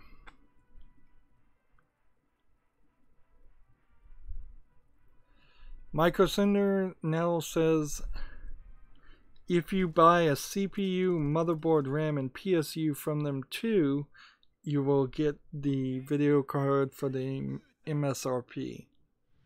So I guess that's kind of the only way that they could regulate something like that, is you've got to buy a whole new computer. Not really going to stop the most ambitious of Bitcoiner miners though, because if you buy all that equipment, you could buy the video card for MSRP and then turn around and sell the rest of the equipment for not too much of a loss, if not a profit. Apparently Snowy Day in Rocket League is on the chopping block. It's very few people are playing it, even though according to PC Gamer it's the best mode to be playing. Why do I have so many Death Rattle cards in the Battlecry deck? See, we already talked about Valve appealing their 2.4 million Australian lawsuit loss. Pixel Noir, Hard-Boiled, I think I already talked about this. Hard-Boiled Detective JRPG set in American streets.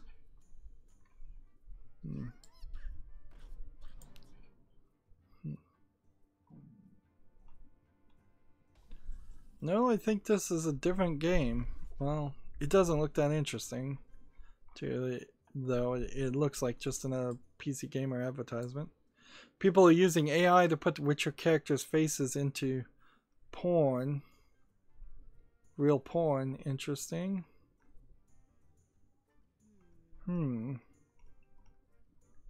So they figured out how to use AI to do face replacement technology, basically.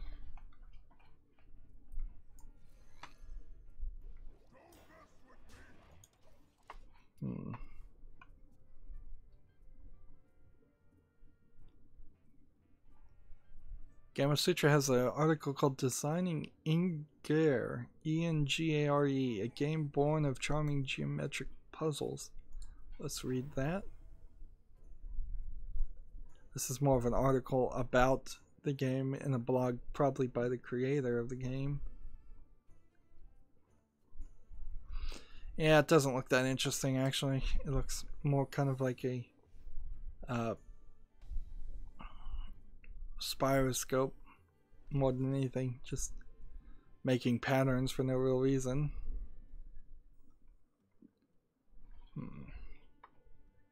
Keep these battle cries going.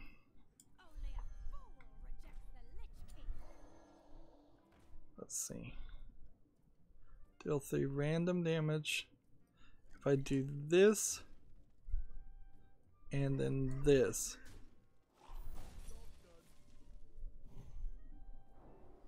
and hit this guy. Too bad.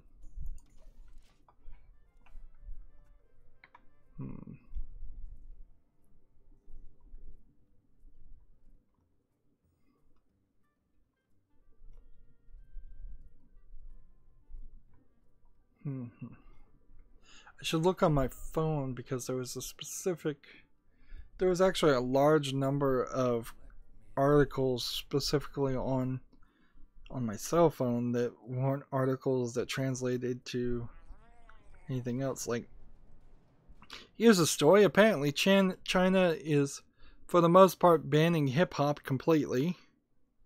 The game Bit Hunters, you earn Bitcoin with cute anime girls. Nintendo Labo apparently stole the cardboard keyboard from something called Kami Oto, which was, seeing pictures of it, is a cardboard keyboard designed to work with a Bluetooth Macintosh keyboard and a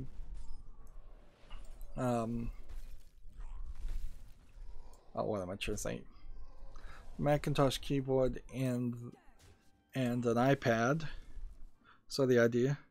There's a Street Fighter Sakura nude model already out, and Breath of the Wild has sold almost as much as Ocarina of Time. So yeah, Zelda Breath of the Wild, a lot better than I guess I give it credit for, even according to the masses. Let's see.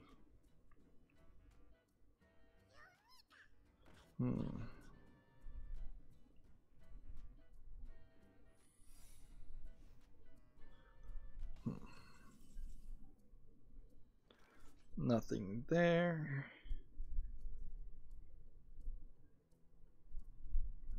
Nothing there. I guess that was all of the announcements. And I think I probably stopped my timer, because at this point I should have been announced. It should have told me to break up the episode again, and it hasn't. So I think I screwed up there. Oh well. This guy's set to avenge. There we go. This will just continuously freeze this guy, or I could freeze him other ways. Let's continue. A lot of people are really loving Monster Hunter World, but on the other hand, it still does seem like it's not friendly to new players. If that makes sense, it's just too complicated, too many systems still. I don't think it's ever really going to be designed in a way to not be that way. So yeah, maybe if I wanted to really, really bad get into Monster Hunter, I'd play Monster Hunter World, but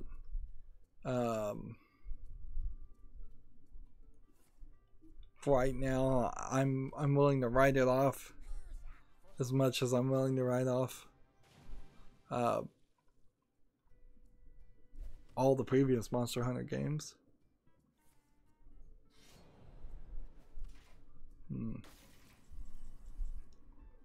Let's see.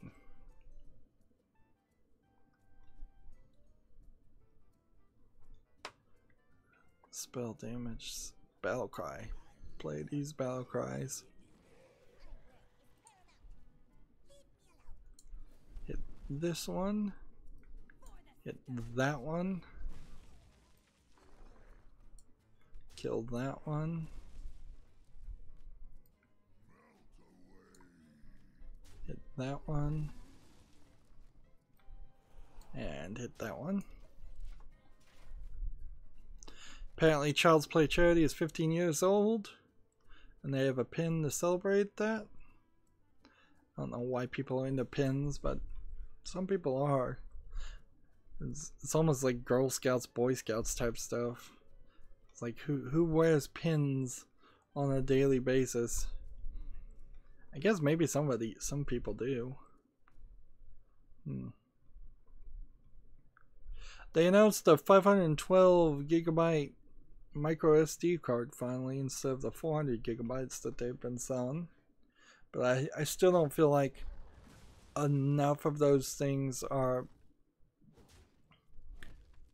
I don't feel like flash memory is being developed fast enough, and suspicion is it's being held back for monopolistic reasons or duopolistic reasons to rise the prices. This flu season is the worst in nearly a decade, so try not to get the flu as best as you can. Drink plenty of fluids. Maybe get some orange juice.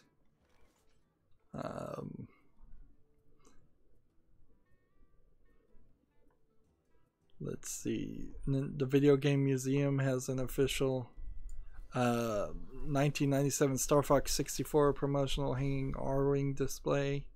Those cardboard displays are the things that are going to be some of the rarest of rare things.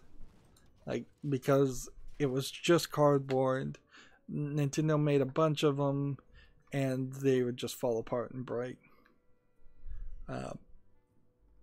So I'm glad they have that. I have a bunch of cardboard displays that'll probably end up in that museum at some point, and they're not in the best of shape. Just trying to move them around pretty much damages them, because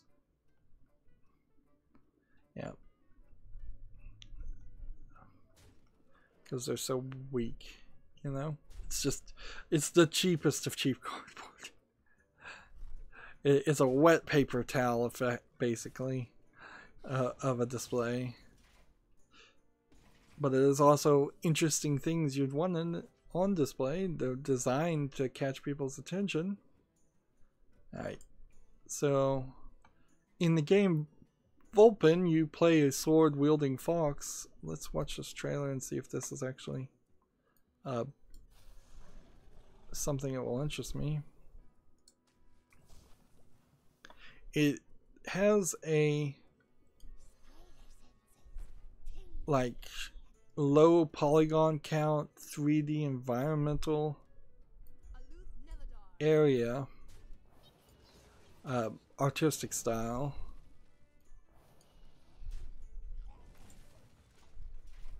And it's voxel is what it probably is. This is just a voxel random generated world, it seems like, where you play as a fox, you run around, and at some point you get a sword, although the trailer right now is not showing a sword. It has a health and water meter, which it's a Kickstarter to... I guess I kind of get the idea here that he's fighting a magical deer that's like breathing fire. This is like Dark Souls if you were playing as a wolf with a sword instead of a human. Yeah, this game's not going anywhere. The concept's just silly for no reason. And I don't think people are gonna buy into it.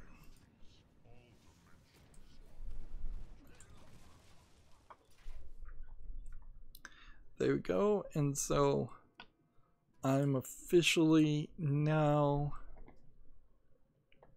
done. Let's see.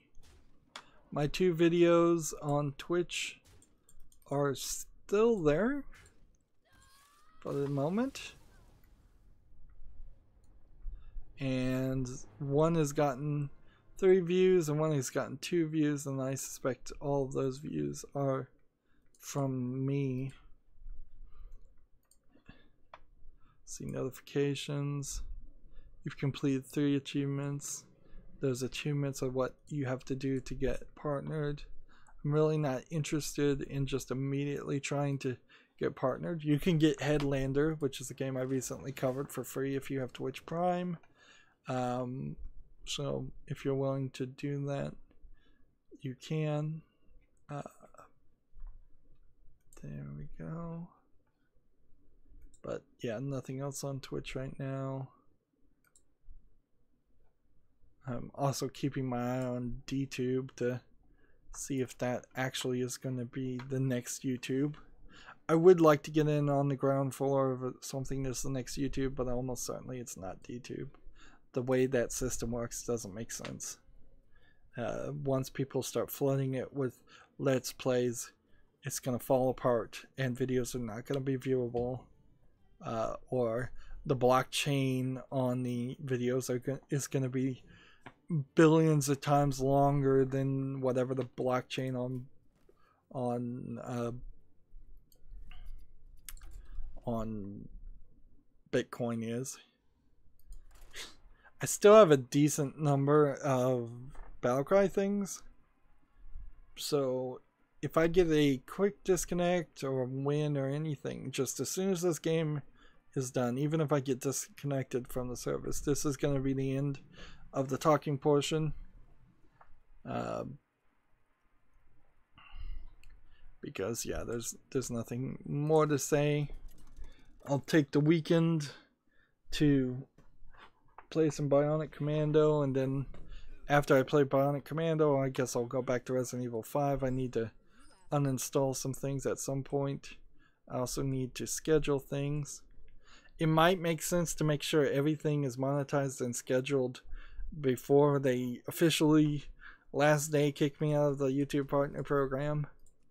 But I'm also crossing my fingers that they reverse their choice there. I doubt it's going to happen. If anything, I think what's going to happen, and I haven't talked about this because I'm trying not to just be bitter and rant about it, but I think what we'll find is that from my channel specifically, I might lose live streaming ability, and fine, then that's just, I'll pre-record all of Hearthstone at that point, and people can't chat with me anymore. I might lose custom thumbnails. That would suck, but it's not something I've been using anyways. I've always needed to find an artist and never really had one.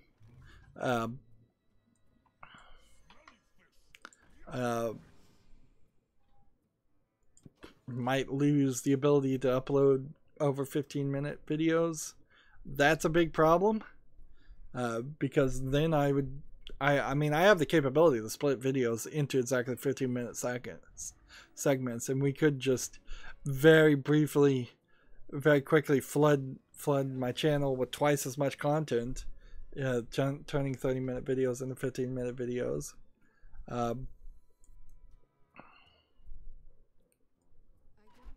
Battlecry. None of these are Battlecries, so I'll just do this anyways.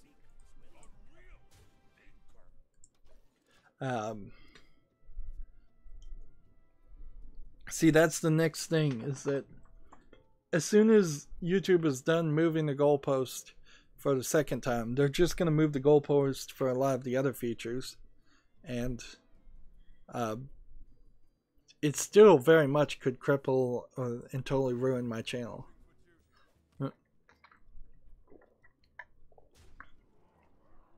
Like, and full deletion of the channel is not off the table. Hopefully they don't just spring it on you. I mean, they probably would have a lawsuit on their hands, a major lawsuit, if they sprung it on people and deleted all of their content.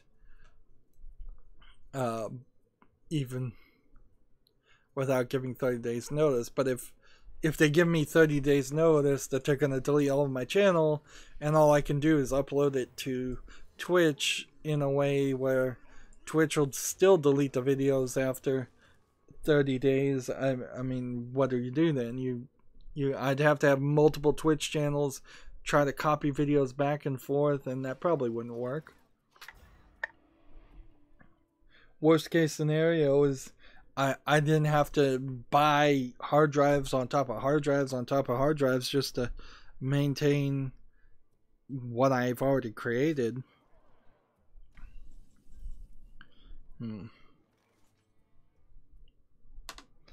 And, you know, my Nightbot's not really working. It works half the time, and the other half of the time it doesn't. Let's see this. And we'll do that. Hope it hits this one. Nope. Hit that one.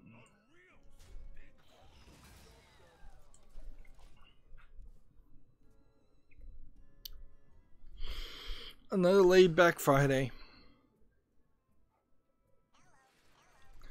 I suppose the good news is whenever I've seen Kriperian stream, which I don't watch people stream at all, I've never seen anybody stream where they are super on the ball and flowery and super energetic all the time. Of course, I also don't go to streams that are designed just to be, you know, chat girls, where they would almost certainly have to be flowery and bubbly to get anybody's attention. But for actual video game Let's Players, potentially critics, all of them seem like they're a little bit more laid back when they stream too. So I don't feel like my channel is way too off on that. I still feel like when I pre-record, I do a decent job. There are times when I go quiet, and doing 30-minute episodes probably helps a little bit there, because then there's, at the very least, the worst case scenario would be I do an intro, I play for 25 minutes, and then I do an outro without saying anything else, and I have never gotten that bad. But there have been times where I've gone quiet for a second or two. Also, when I'm doing pre-recorded footage, I'm also playing games that are more storyline oriented and focused around doing something slightly different. So there's a lot more variety than playing Hearthstone. Hearthstone, I mean, once you've played one game, you've played them all. In some ways, not all the ways. Oh yeah, there was also a story where, I'll just have to say this one from memory. The ESL signed an agreement with Facebook to stream the International, which is, I believe, a Dota tournament, and on Facebook only. Facebook doesn't apparently allow you to rewind or pause a video. It doesn't work at all. People have to have Facebook accounts to watch it. If you're trying to watch it on your phone, you have to have the Facebook app. And personally, I don't use the Facebook app because it looks at all your contacts and spies on you too much. And people weren't happy about that. So some of the streamers were, who were allowed to do this, by the way, were doing gameplay commentary over the International so that people on Twitch could see the International without having to go through Facebook. ESL did not like that, and apparently some of them tried to be a complete replacement for ESL's Facebook stream instead of being a person who is in the know, somebody like Kriperian, who is to Hearthstone, where he's giving commentary, and the licenses for whether you can stream or not is specifically written in kind of a weird way. And so ESL didn't like it. Some of them went too far too. So maybe some fault on both sides. But inherently, this opportunity for fault comes down to the ESL streaming on Facebook, and not just Facebook not being prepared to do it right. So ESL tried to do some DMCAs, takedowns, and Twitch had to temporarily suspend one of the streamers, and people are not happy about that either. And Valve came in and said, now you're making us look bad, pretty much, quit it. If I can just paraphrase my understanding of it. So, yeah, instead of the international being a news story because it's a big video game tournament, now it's a news story because of DMCAs. And anytime anybody does DMCAs, you know you're on the wrong side of the public at the very least.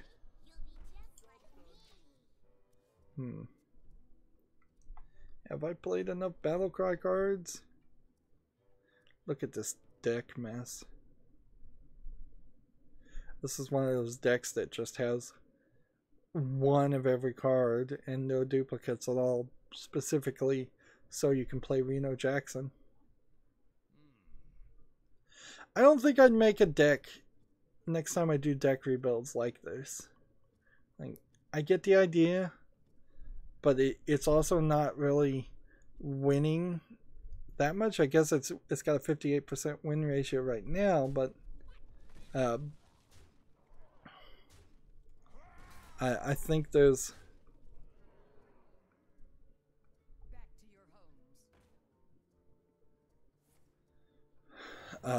there's probably better strategies here, better cards. Having some duplicates make more sense. There we go.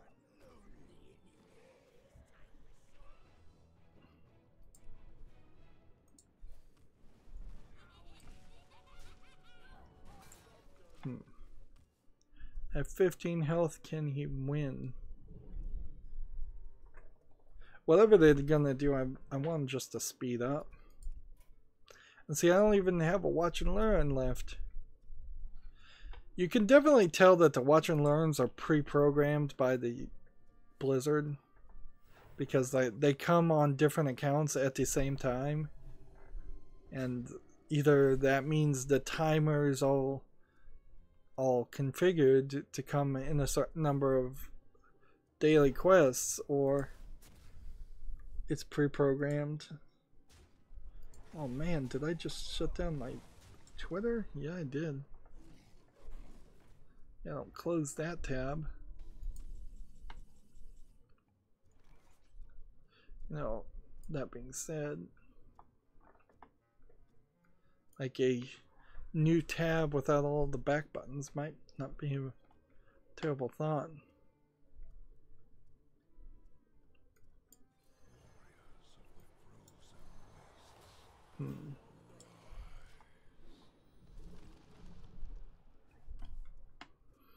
Anti-magic shell, spell damage, +2/+2.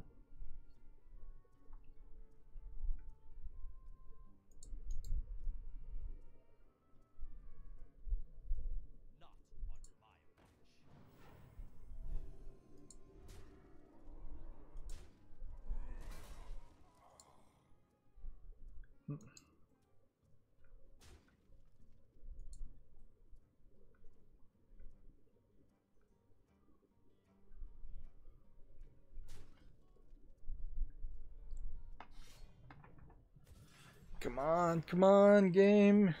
I'm ready to wrap this up. I've had enough. It's 8 o'clock. We've been streaming since 4. It's been 4 hours. Practically a standard stream. 4 hours every Monday, Wednesday, and Friday. Every week, just to satisfy the daily quests. I guess inherently that also just goes to show that it doesn't matter if Hearthstone changes its ranked setup, as long as they don't change the daily quest into something closer to a daily login. yeah, I'm still gonna end up playing forever, like, to get the daily things done.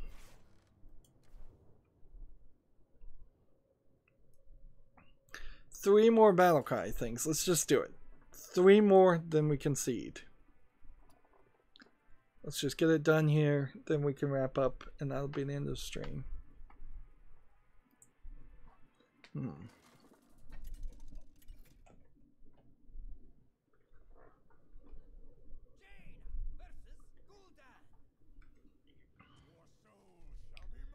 So here's one. So we trade out this one and this one. There's 2. So we've got something for our first turn, second turn, and third turn to play 2 battlecry things. Yeah, I don't know how you would do this better. Just a squished down list of 30 cards.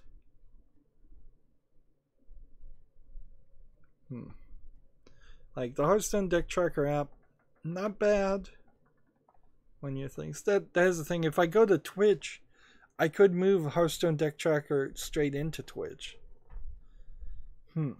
I could also stream Hearthstone alone directly to Facebook. That's certainly not going to work as far as growing a regular channel, but who knows. So I guess I'm still very much trying to get new subscribers, even though as soon as I get a new subscriber, YouTube just kicks out an old subscriber. I've gained 10 subscribers, but somehow only gained 2, according to YouTube.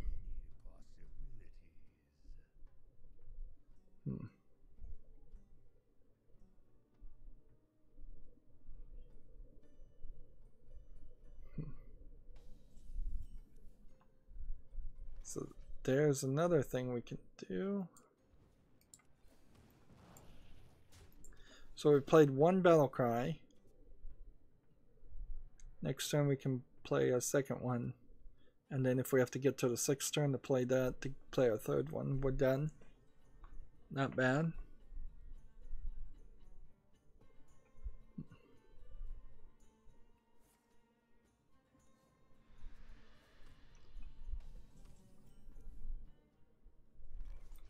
That's 2 battle cries. And unless we draw something else. Well, actually, this will be 3. Good, we're good to go. Next turn we'll have played 3 battle cries, and we should be able to just concede, and it should work. This guy doesn't even want to play. You're rank 22. You're not even trying. He's just hoping that I'll get bored and concede, which is exactly what I do all the time. Frankly, I'm not innocent of doing that. Just to try to get an easy victory. Which, that's where the rank stuff is going to change, is that no longer are you going to be able to just annoy people and work your way up ranked. Instead, you're going to really have to play, and you will probably not be playing anybody that's too... let's go ahead and just defeat this guy if he's just going to... Because eventually it's going to just... Like, what we're looking for is there a mouse movement that's being indicated? Because sometimes programs will just go like this, and this, and this, and this, to stop the chord from happening. Or at least that used to be the case.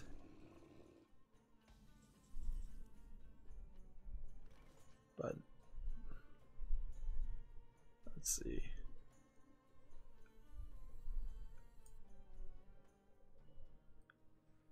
This, that, and that. In the turn. So he's got an 8-8, but that's not even going to help him.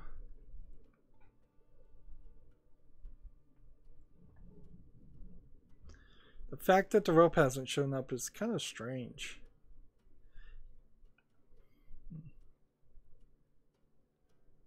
It should have shown up by now.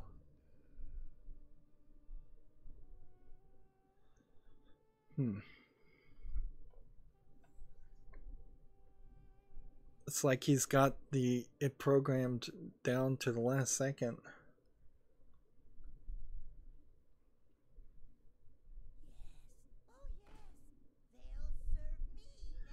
Either that or it's just a very like high latency.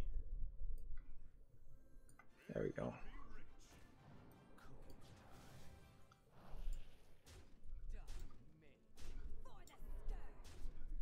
Next turn I win.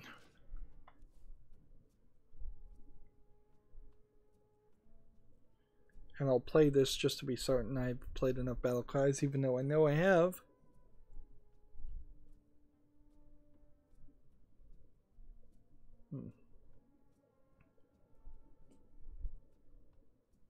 I find this very surprising. It's like he's got it programmed down to the exact second that the rope won't come out, so that he knows exactly how long to stall.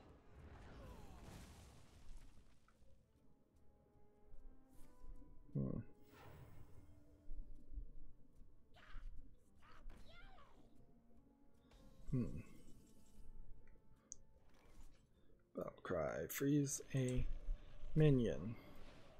Play one of those in the turn.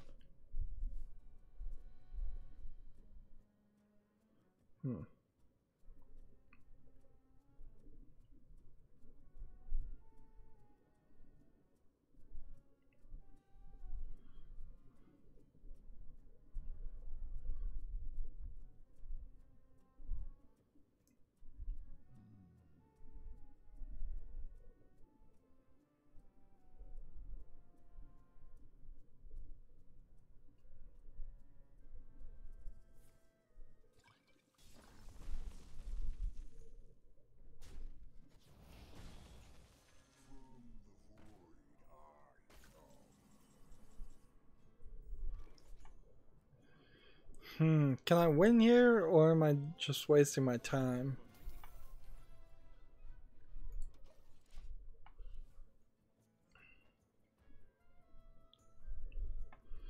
Because I thought I would win, and he's finding enough cards to continuously kill mine.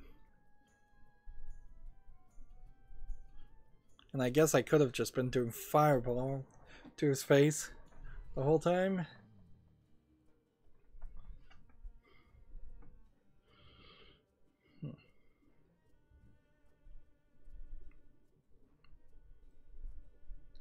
Oh, this is too annoying. I want to concede just because he's taking too long.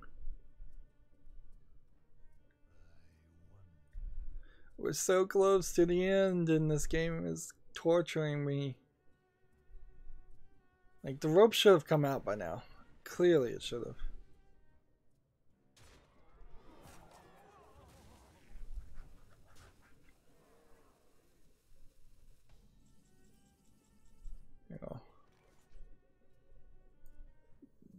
This with that with that.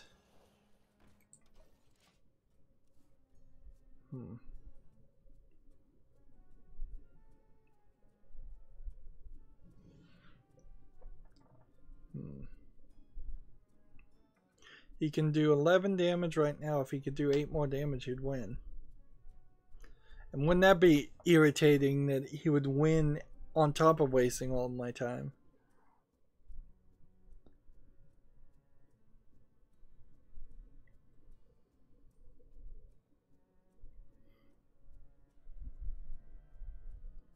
And I suppose this might be a good example of if somebody was actually like mentally disabled and it took them 4 or 5 times as long to think things through, you really can't make a game that is multiplayer accessible to somebody like that, because this is unacceptably slow for a regular person, and you're going to irritate way more people by accommodating one slow player.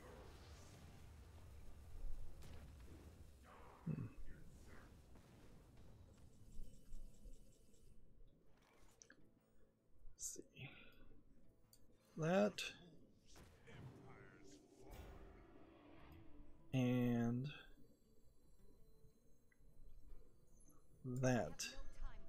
If I got a random mage spell, that'd be kind of funny too.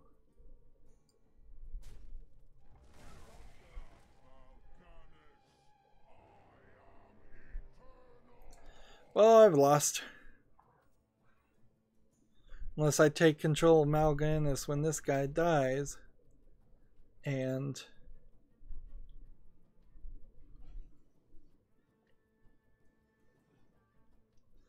how did this game turn into a real game? Yeah, I don't see how I win now.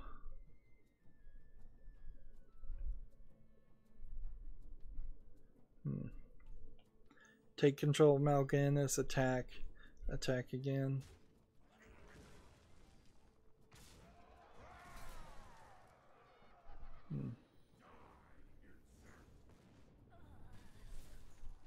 This one.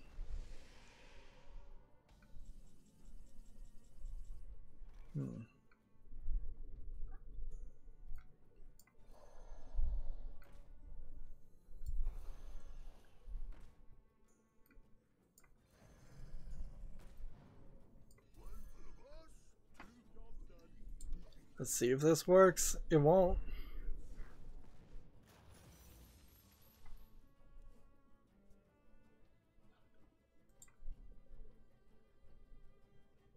Like, he can just win.